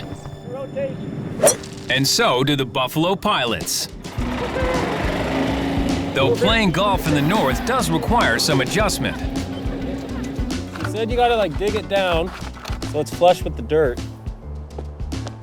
Classic Yellowknife style, golfing with mats. Good one, Scotty. Right on. That's a little straighter. Doesn't go as far as green grass, we'll tell you that much. But where else can you get in a midnight round? It's a welcome distraction for co-pilot Scott Blue. The club's long enough? Probably not. Probably missed on my first stroke anyway. With business down at Buffalo, he's not getting much chance to fly. And for Scott, things are about to get even worse. Unbelievable. Just sit down, guys. Buffalo Joe is about to shake up the pilot roster. When we move a guy who's ready to move from the right seat to left seat, it takes some planning, it takes some thought. He's fast-tracking co-pilot Gord Cooling to get him checked out as a captain as soon as possible. We want to put Gordon on the DC-3 in the morning. We want to put him on the C-46 at noon. If he's back in time, we'll put him on the DC-3 again at night because he's in his last 100 hours. Golden Boy Gord has zoomed up the ranks in his 4 years at Buffalo. It's pretty neat that I'm becoming captain at Buffalo and my brother's got a job in an airline and my dad's retiring all within the same month. Hey, congratulations. How you doing, man? The son and grandson of commercial pilots from West Vancouver, Gord was born to fly. He's amassed 2,600 flight hours, just 100 short of the magic 2,700 that will make him one of the youngest captains in the country at age 24. So that's how I have to ask you guys to bear with us because it's going to be very interruptive in our schedule. To get Gord those hours quickly, Joe expects all other co-pilots to stand down. There is an element of professional jealousy. Always arises somewhere. You just don't know where. It's buried somewhere under the surface. If anyone has the right to feel frustrated, it's Scott Blue. Compared to Gord's 2,600 hours, Scott only has 750 as a co-pilot. I'd like to be flying more. You know, we're paid by the mile, right? So the more we fly, the more cash we make. But there's more at stake than money. Too much time off the stick, and Scott risks losing his touch on the C-46, the only plane he flies. You can get quite rusty on that machine very, very quickly. You gotta have that feel for it, and the best way to get the feel for it is by flying it, and flying it a lot. But with Gord co-piloting all scheduled C-46 flights, Scott is grounded. Little to nothing I can do about it apart from being negative and bitch, but who wants to hear that? Nobody, so what's it gonna do? Scott sucks it up. Hopefully we've passed on enough to you, which I know we have. There's just a few more things we want to show you, and then you'll do your line dock and you'll be on your way. So all the best.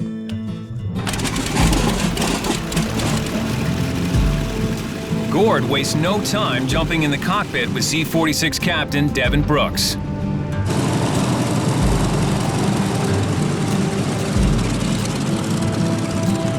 As for Scott, it's back to rampy grunt work. This afternoon, it's a little slow, and I'm on Operation Park My Ass for the next few weeks, so Gordo can get his hours up and go captain. So I get to watch the plane today. Gord flies, I clean, yay! After working up the Buffalo ranks for almost 2 years, Scott's back to square one. At the end of the day, I'm just a, pawn in the grand game that is Buffalo. And it's starting to get to him. On the ramp, tempers rise. Spraying it all down, you're making a little monkey do the work, aren't you? You wanna know something, asshole? I did the broom on the top part of the wing, and now we're trading jobs. In 5 minutes, we'll trade again. Scott's a team player, but he's got to find a way to get off the bench. Grime, slime.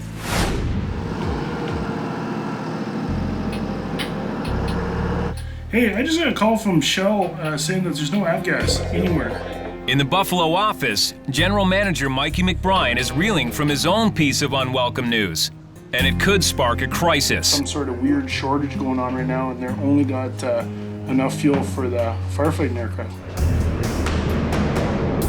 In an era when big airplanes burn kerosene-based jet fuel, Buffalo's piston-pounding fleet still burns leaded aviation gasoline, or avgas.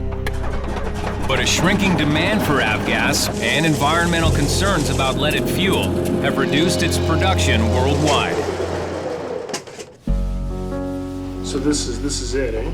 Holy smokes. Mikey is shocked to learn that there will be no avgas available for the next 3 weeks. Like as of today, right now, we're done? As of right now, they're freezing everything for firefighting only. Looks like a lot. Can't get gas, you can't drive. How useful is your car if you can't go to the gas station, right? It just looks pretty, and we're not a museum, right? We fly airplanes. Word of the freeze on avgas sales has yet to reach the local distributor in Yellowknife. We're freaking dumping all our fuel trucks right now and filling them all up before they find out here. So Mikey moves fast. Who's left on the ground? Ian? Get him on charge of filling that yellow. Grabbing every available hand, they must empty all of Buffalo's fuel trucks, some bucket by bucket, then refill the trucks to capacity at the depot before the local tap gets turned off. 3 fuel trucks, how long do you think that would last us? Last us a week? Yeah, that's what I said, till about Thursday, Friday. Yep. The pressure is on Mikey and his brother Rod, the company's director of maintenance. We could empty Yellowknife easy. We could hold the whole of Yellowknife right here in the yard. That's what we're gonna try to do if they let us. Take it all. We're gonna fill the green one at 4:30 before they realize they're not allowed to sell it to us. So we gotta get. Now? Yeah, I know. We're a little late. Mikey's booked a 4:30 appointment at the local fuel depot. Before then, every drum, every tank, every fuel hold in every plane has to be topped up to get the trucks emptied. It's a mammoth job. Yeah, it's full. They can't afford to miss this appointment. It's after 4:30 when the trucks finally head out, with Mikey hoping there will still be avgas for them. If not, Buffalo's fleet could be grounded within days. Drum number 1. Buffalo Airways is in a desperate situation. If they can't fill their trucks with aviation gas before the local supply is shut down, their entire fleet will be grounded. No one's ever phoned and said they don't have gas available in Canada. Until now, the government has declared a freeze across the country to conserve the fuel for firefighting planes only. Buffalo's trucks make it to the fuel depot just in time. There is still avgas available, but how long will it last? We're just playing it day by day. Like I said, we put all the fuel we could on site, and hopefully we can make it a couple of weeks. But the freeze may last longer than that. They need a backup plan. With this fuel shortage situation, we're trying to see who has what right now on the stops that we normally do. Operations manager Mike Hanley rouses every supplier he knows to dig up another source. You go through 90,000 on average a week, and you've only got 129. But so far, he's striking out. Okay, bye. Well, that's not very good. On the tarmac, Buffalo Joe juggles his dwindling avgas supply. I'm gonna need your fuel out of here, your weight, your all-up weight. They put a freeze on the gas for non-essential service. So what I gotta do is stockpile some gas for my essential service. What I feel is essential, what they feel is essential are, of course, 2 different things. For Joe and people in remote northern settlements, Buffalo's food and mail deliveries are as essential as it gets. Yeah, 18, yeah. And that means more flying for Gord Cooling. We're going to Fort Good Hope, Norman Wells, and Toledo. Gord takes off with C-46 Captain AJ DeCoste on another Mackenzie Valley run. Buffalo 323 Tower, clear takeoff runway 33, left turn out. Ready down the left. Good.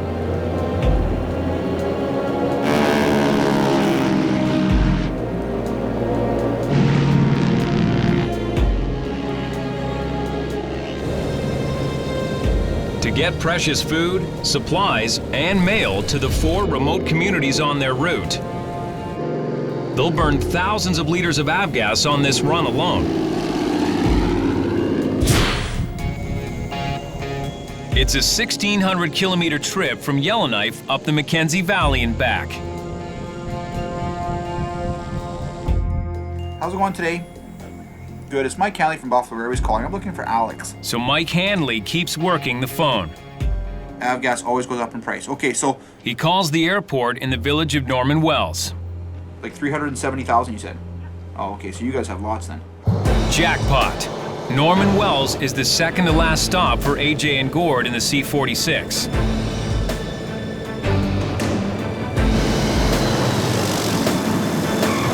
Mike has secured a deal to fuel up all Valley flights here. Gord makes sure to fill the C-46's wing tanks to capacity. With a supply of avgas here and more stockpiled in the Yellowknife yard, Buffalo should make it through. This time. You're up. But as this specialty fuel gets more scarce, the days of these piston-banging warbirds could well be numbered. High D. There'll be no bitching about the policy. Meanwhile, on Great Slave Lake, cargo manager Kelly Jurasovic is taking a rare day off to work out a problem of her own. What's gonna happen if I catch a fish? I'll bonk it on the head. Why don't you bonk Joe on the head, and then you can leave. Kelly's husband, Juan, a flight engineer at Buffalo, recently butted heads with the boss. You guys just me around. I'm not anybody around, Joe, okay? I don't take this thing apart. I ask you, you say talk to Luby or Chuck. I don't like being yelled at. 50 years old, and I'm not one of his kids. He had an issue with me and I had an issue with him and he elected to quit. Yeah, I quit. But he just had enough, so it was quite a shock to me that he actually did quit. Now, Juan has landed a job with one of Buffalo's competitors. I'm not abandoning you, Kelly. I'm getting another fucking job. That's not the point. We had a pact that you and me were going to stay at Buffalo, finish our year out, and then we're gonna leave and have our farm in Alberta and live happily ever after. But that's all changed. If Juan's going to stay in Yellowknife, Kelly's dream of the farm is on hold. She must decide whether to follow Juan and leave Buffalo or stay put. There's no law that says you can't quit if things get shitty. So just continue. You just sleep at night, and I don't. And if Kelly chooses to stay put... You know what's gonna be hard for me? Staying there without you. At Buffalo? Yeah. It's down the road, like, you can throw a rock. Idea. You can throw a rock to the Honey, first you air were my hangar. backbone there. Kelly has a tough decision to make. In the eyes of her co-workers, she's irreplaceable. If she wasn't here, then nothing can be done as well as it is right now and as organized as it is now. She can't allow herself to let go and let anybody else deal with anything, you know? She's just that way, I guess. The next morning, all clean-shaven, Juan shows up for his new job at First Air. Just up the road, it's back to work for Kelly, too. On the clock now, boys. After her day off, she's had time to think about her options. I just gotta get over it and think positive about other things. I'm not stuck here, but I'll stay here. Jack's is gonna be 452, yours is 400, and that's 380, okay? And that should be it. Kelly's resolved to tough it out. For now. Yeah, it is a busy day. So we should get 380 next. Rampy Jeremy Dow has been fighting to get off the Buffalo ramp and into the cockpit for 8 long months. Too tired to be frustrated. But now, yet another detour. He's been assigned to help Kelly in cargo. Good morning. Thanks, Jeremy. Yeah, no problem. Donate. He's trying not to let it bring him down. It's not a big deal to me. I mean, I knew I was going to come here to work hard. I didn't particularly care what the work was as long as it led to flying, and just got to get her done, man. Jeremy's settled into his new digs in Yellowknife, where tonight he's hosting a bit of a party. Hey, everybody. We haven't decided whether it's a hoopla or a hootenanny yet, but it's certainly going to be one of the two. Jeremy made the move from Hay River less than a month ago. And it was only days after he got to Yellowknife that good things began to happen. Like flying as Buffalo Joe's co-pilot for the very first time. I want to make sure your heels are on the floor, you don't touch your brakes. You want to go, not stop. A nerve-wracking test of Jeremy's ability. Yeah, just hold it right there. See that? Is that nice? It was a good trip. Nice trip. Well done. After that successful training flight, Jeremy is poised to be the next DC-3 co-pilot. There's talk of me flying within the next week even, so that's a good sign. But his luck may be running out. Boy, howdy. 5 o'clock the next morning. It's time for one of the biggest jobs of the week at Buffalo Airways. It's gonna be a good day. Morning. The Sunday morning food mail shift, when Kelly Jurasovic and her cargo staff receive and sort the week's massive grocery shipments. Sometimes we'll get like 70,000 pounds we have to do, and if you don't have enough people, you can't get it done. I mean, I'd be here all day. And today, one member of her crew is missing. Well, I got here and there was no Jeremy. Jeremy arranged for his roommate Andrew, who was scheduled to work anyway, to cover for him. But he neglected to let Kelly know he was taking the morning off. It just screws the whole day up. They can have any f***ing other day off but a Sunday. And it pisses me off when they don't show up. I don't think there would have been a problem if Jeremy would have just called in, but I didn't know. Now, Kelly has more cargo than she expected, and she could use Jeremy's help with the heavy lifting. So she tries to reach him.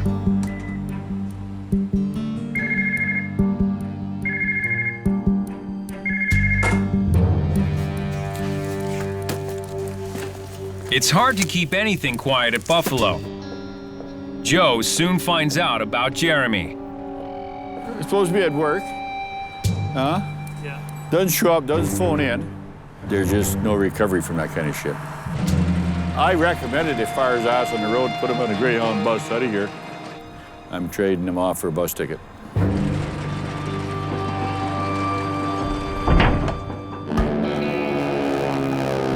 While things are looking grim for Jeremy, there could be good news for Scott Blue. The government needs a fuel haul at the edge of the North Pole. They've asked us if we are even able, if we have an aircraft that's able to shuttle things from Eureka here to Tanqueray Fjord. This could be Scott's ticket off the ramp and a chance to boost his much-needed stick time. Eureka is a 9-hour flight straight north. Eureka was the first of Canada's high Arctic weather stations established in 1947. These days, the updated post monitors the stratospheric ozone layer. Shit, I'm sure more people have been to a Playboy mansion than, up in this neck of the woods, like by a factor of like 10, Eureka is on Ellesmere Island and just above the 80th parallel, near the North Pole. The government needs 100 drums of jet fuel moved from Eureka to an emergency airstrip even further north at Tanqueray Fjord. It's a dream job for any pilot, a once-in-a-lifetime opportunity. I want to do that. I want to do that for sure. That would be awesome. 1,300 miles north of here. Hey, Mike, I can trim the oil cost too. We're not going to go through 100 gallons. Scott jumps right in and helps Mikey prepare the quote. We can scrounge for drums around here and see what we come up with. No one's asked him to do all this stuff. He's technically doing my job right now, and I don't really mind. That's pretty cool, actually. So. Okay, no, cool. All right. Scott's hoping that his hard work will pay off with a chance to be the co-pilot on the job. Even if you're there for 2 days, you get off the plane, take a couple photos, some stupid thing where you're standing there with your camera and Eureka's in the background, at least you can say, hey, Mom, look where I was. Problem is, Gord Cooling wants in too, and there can only be one co-pilot on the flight. Gord really kind of didn't want anything really too much to do with it at first. Then he kind of got a little bit excited and he started working on it. Well, that whole shebang, what do you say, 27 hours of flying? 27 hours. Scott, Gord, and C-46 Captain A.J. DeCoste go over the quote with Mikey. Sure. Okay, so let's double check. So 3 hours to Cambridge. Under Joe's orders, Gord's been getting all the flying time so he can make captain. And he figures this flight will be his too. What was the total mileage? Don't worry about it, Scott, I'll take care of that. Burn. We haven't done the battle to see who would go. 25 hours, 560, what's that give you? There may not be a eureka moment for Scott after all. You know, I'll have to pull a Nancy Kerrigan, Tanya Harding on his ass and bust his kneecaps or something, then maybe I can go.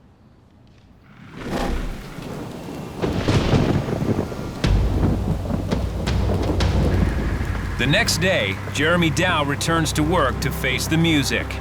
Oh, I feel pretty crappy about myself. He missed a shift in the cargo terminal but thought he had it covered. Big mistake. I wasn't worried about there being anything wrong until Andrew came home and said, hey man, there wasn't enough people there, so we had to call in some rampies to help, and then I knew that things weren't going to go too well. I went in to work like I had planned. Joe was there and he confronted me about it. Well, if you're 21 years old and you can't get your ass out of bed to go to work because you've been to the bar the night before, what slide are you on? Said he wanted to fire me right there, and that he had no room in his organization for partiers and alcoholics, neither of which I am anywhere near. Jeremy came to me and was just like so upset. I couldn't believe how upset that kid was. I actually felt bad for Jeremy, very bad for him, because, you know, the kid tries hard and all he wants to do is fly. Jeremy got a letter saying, hey, this is it. If you mess up one more time, you're done. After 8 months paying his dues at Buffalo, longer than any other rampy, Jeremy is put on probation. In one short day, he's fallen from first in line for promotion to co-pilot to back of the pack. I got to show them that I'm still a hard worker, still worthy of recognition for flying and whatnot. It's up to him either to fit in or get on the Greyhound. But even Jeremy's rampy rivals think he deserves a break. You just work as hard as you can, accomplish every job you're given with enthusiasm, and Joe notices that. What's gonna happen, I don't know. We all wish that someone's gonna be checked out on the DC-3 pretty soon.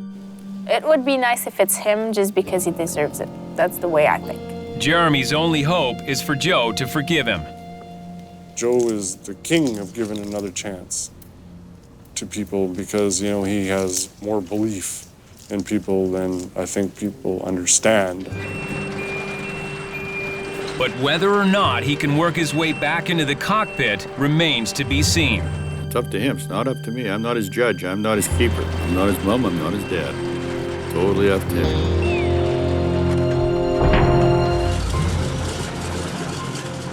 Buffalo Airways has been flying vintage propliners for nearly 40 years. But the recent shortage of the aviation gas they guzzle was a harsh reminder that times are changing. If avgas production keeps dwindling, Buffalo will one day have to retire its fleet of classic World War II airplanes.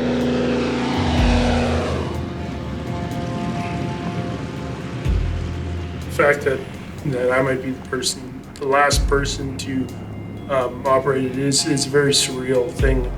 It's something you don't really think about. It's kind of asking, oh, what are you gonna do when your parents die? That's a question Robert Ott has asked himself recently. He's come to Yellowknife from his home in Calgary on a very personal mission. I'd like to spread my father's ashes from a plane, from a DC-3. Frank Ott died at the age of 74 after a career in the Royal Canadian Air Force. He was a RCAF guy for 32 years, and I made a promise to him to do this. He enlisted in January of '43, so I think his big connection with the DC-3 is he followed that plane, or the plane followed him throughout his whole career with the Air Force. I'm sure to fly a DC-3 was one of the most exciting things he did. That smell of a hangar, you know, it takes me back to being a kid. Some of the air bases. It's something you never forget, that smell. I haven't seen a DC-3 this close in 30 years, something like that. Yeah, long time. Now, he needs Buffalo to help him honor his father's last wish.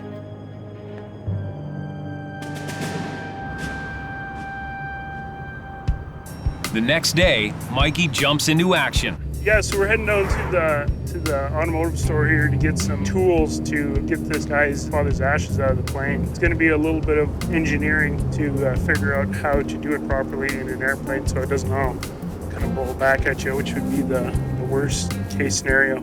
Like his dad, Mikey can't resist an unusual challenge. On Buffalo standards, this is definitely 8 of the craziness of requests. It kind of surprised me at first. The more I thought about it, the more it makes sense. Like, his father was a World War II DC-3 mechanic. He definitely would want to frickin' go out in style. But there's not exactly any aisle in the store for this kind of job. There we go. Yeah, looking for a jerry can. I guess I need one with a bigger spout. These ones got like a tighter end on they them. got a stopper in the middle. What we're actually doing is kind of crazy. Is we're spreading ashes out of an airplane, and we don't want any like back. Yeah, blowback. So I even like something like this. Yeah, that's way better. You guys have tubes here? Plastic tubes, eh? All we need is about 4 more inches, 5 more inches. I might have something back in auto park. Maybe like a rad hose or something too, eh? Oh, geez, yeah. That'd be perfect. No problem. Cool. Have a good day, guys. Thanks. No problem. So, $29.94 is your total? I'm pretty confident that the stuff we have here, like this contraption here, will work. There's just one problem, getting Joe on side. Oh, he's been cranky as hell. Geez, nothing's going right. This could be an opportunity for him to look back and to see that as crazy as life is, at least we're all still together. And hopefully, probably not, he'll probably just yell at us even more. Things have been a little strained at Buffalo. These days, co-pilot Gord Cooling has been flying almost non-stop in a final push to get the flight hours he needs to make captain. I need another 10 hours, but Arnie's not even here, so I'm sure I'll get them over the course of Arnie coming back. Gord knows the 18-hour return trip to Eureka on the brink of the North Pole will clinch the time he needs. But Scott Blue is hungry for hours too. And only one of them will get to go if Buffalo lands this new government contract. In the hangar, Mikey gets word. Thank you for your bid on the D&D requirement to move drum fuel from Eureka to Tankery Fjord. Mondale Aviation was the successful bidder of this program. However, your bid was too high and we had to contact another operator. Once again, blah, blah, blah. The Eureka bid is a bust. And we got outbid by everybody. Like, everybody's got cheaper numbers than us right now. And Joe is not happy. He's so stressed out right now that any bad news to him is just like throwing more gas on the fire. Doesn't make the fire that much bigger, just a little bit more ferocious for a short little while, and it goes back to just being a fire. Buffalo's quote was driven up by the need to bring along their own avgas for the return trip. C-46 was suited for the job probably 50 years ago when there was lots of fuel around. Now there's only fuel for turbine engines or jet engines, so it's out of its league. The airline that got the contract flies jet-fueled planes that can fill up in Eureka.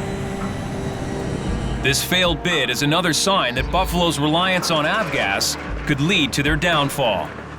It's a big blow.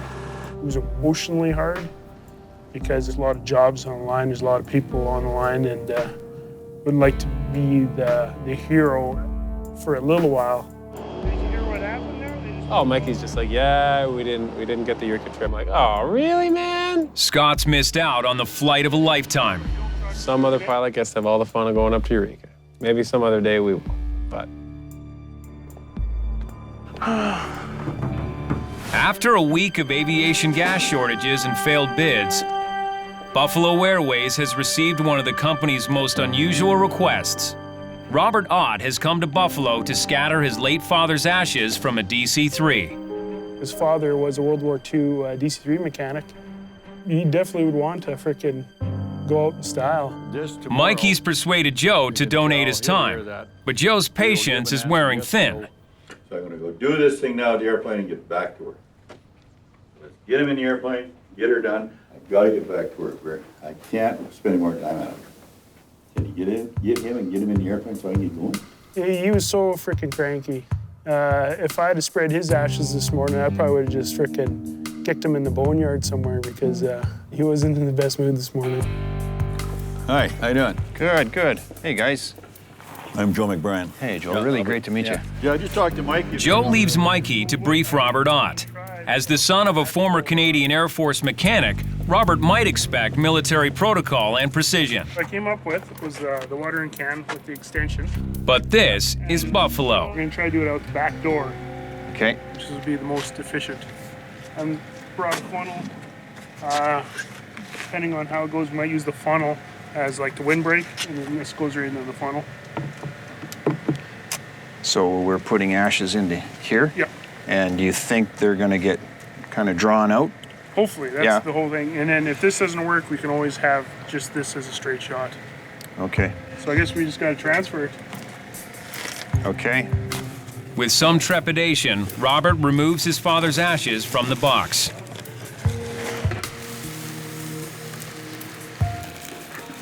I couldn't even imagine what would be going through Robert's mind at that point, because to me, it's a box with ashes to it, but to him, that was his father who had an entire life. Robert's been waiting 10 years for this day. It was only recently he heard about Buffalo Air. That's an awfully thin tube. It's only 3/4 inch heater hose. What are you gonna do here? Yeah. Impatient to get going, Joe steps in. So even this, like this was, so now, if it's happening in this, which is larger. Well, that's what I mentioned to you, that you need a fair size. The old man came and said, no, we need a bigger hole. True to form, Joe takes a hands-on, or rather hands-in, approach. Move your hand, your left hand. There she goes. It's kind of surreal thinking back on it now that, holy smokes. Sorry about that, I'd like to be a little more. That's all right. It's like my dad to be difficult right now, right up the end. Hey, Rod, come here. Now all three McBryans, father and sons, get in on the act. You just take off enough here that I can just get a clamp on it with a hose. Okay, this thing here, yeah, like Mike had physics 30, grade 12, remember that? Too much in here, not enough here? Well, the original one you wanted was half the size. I think his agenda was, you know, get her done. Let's get up there and get her done and no pussyfooting around. And yeah, geez, that'll work pretty good, eh? We're gonna use the SCAD hose, which is like used for heaters and stuff within the DC-3. So it's kind of suitable that we had to throw in a couple DC-3 parts in there to make it a little bit more authentic. That's good, yeah, just like that. You got more of that? Yeah. We taped up the funnel to have a little bit of blockage just in case there was some blowback. It's all in the family. Buffalo Joe and his sons trying to ensure that Robert Ott's farewell to his father comes off successfully. He wanted it done quickly, but when he was there, he gave it his 100% attention. And that's what he does. You coming? Yeah, I'll come. No one really knows if their duct-taped, homemade ash scattering contraption will actually work. But solving crazy challenges with unorthodox methods is the Buffalo way. And all the air from the back of the airplane wants to move forward. Okay. Inside the plane, Joe works out the logistics. What I want you to do, Mike, is make sure that hole's not getting any smaller. Now what I gotta do, we gotta make sure the front cockpit windows are both open. And he's decided that he's going to release the ashes himself. So I'll be the jump master, I'll be back here. Okay, let's get going. Robert Ott follows Joe and co-pilot Sean Barry into the cockpit. Right there beside you. Robert settles in as the DC-3 taxis out.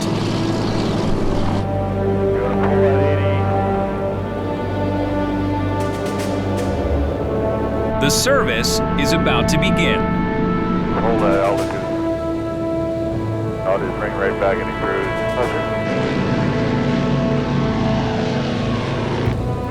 Yes, 813, we have some traffic. We'll keep an eye on we're by them. Once they're up in the air, Sean flies the plane while Joe and Robert join Mikey in the cabin. I hope it works. All set, Joe? All set, yeah. Sorry, I'll just do this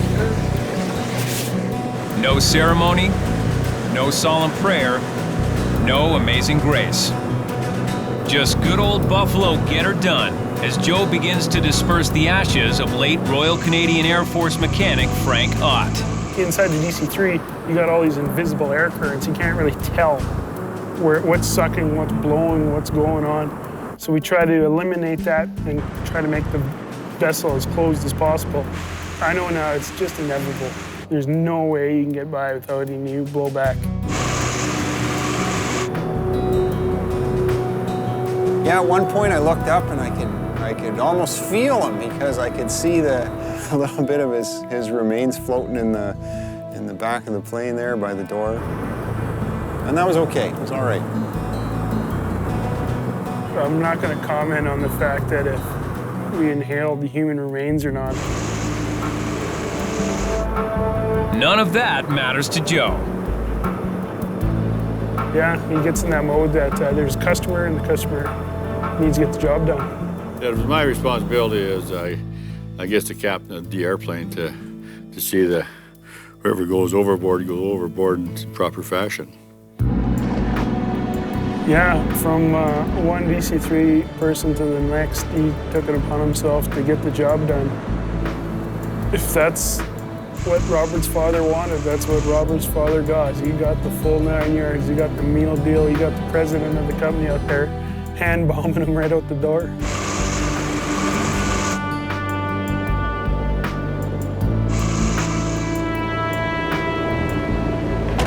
There, all done. Hey, thanks, eh? Couldn't think of a better guy to help me out do that but Joe. After doing this, I feel calm and peaceful, and I'm just filled with joy for the whole experience.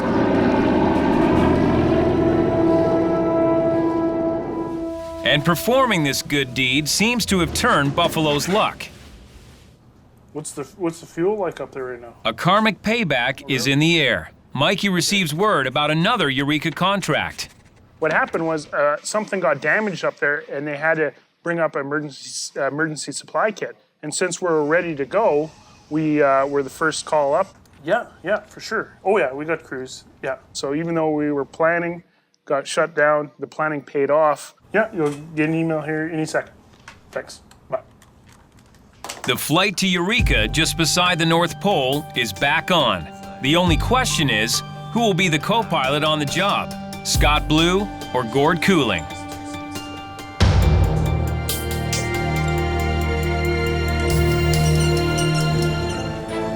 It's a trip of a lifetime, an urgent mission to the top of the world. It's 24 hours of daylight too, man. Oh, I know. Two co-pilots have good reasons to go, but only one can. Gord Cooling needs just a few more hours of flight time to make captain. But Scott Blue worked his butt off to snag the contract and has slogged on the ramp without complaint. Only one can make the journey. Mikey McBryan makes his decision. Scott deserved to be the first officer on that one because he worked the hardest. Finally, Scott will get some stick time. Here we go. He'll be back in the co-pilot seat on the C-46 flying due north to Eureka, the second northernmost research station in the world. 9-10 hours from now, we're going to be in Eureka. Cool. Scotty was very, very excited, and yeah, he should be. We'll go to Resolute and off to Eureka.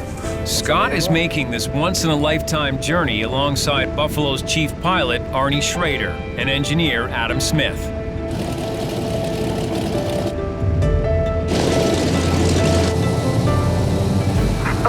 01 Tower, left turn out, clear for takeoff, runway 33. Yeah, that's Buffalo 301, departing Alpha. We're rolling.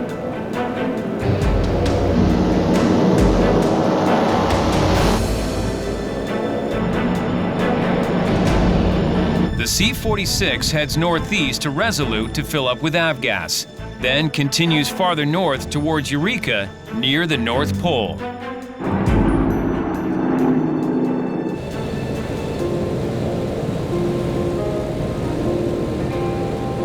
En route, Adam Smith catches up on some shut-eye.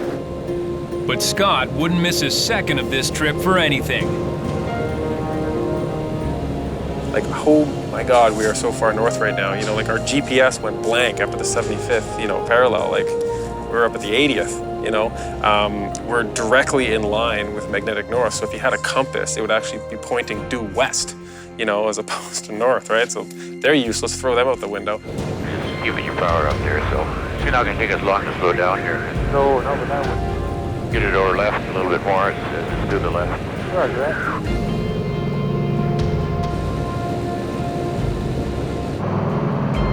100 feet to go. Roger that.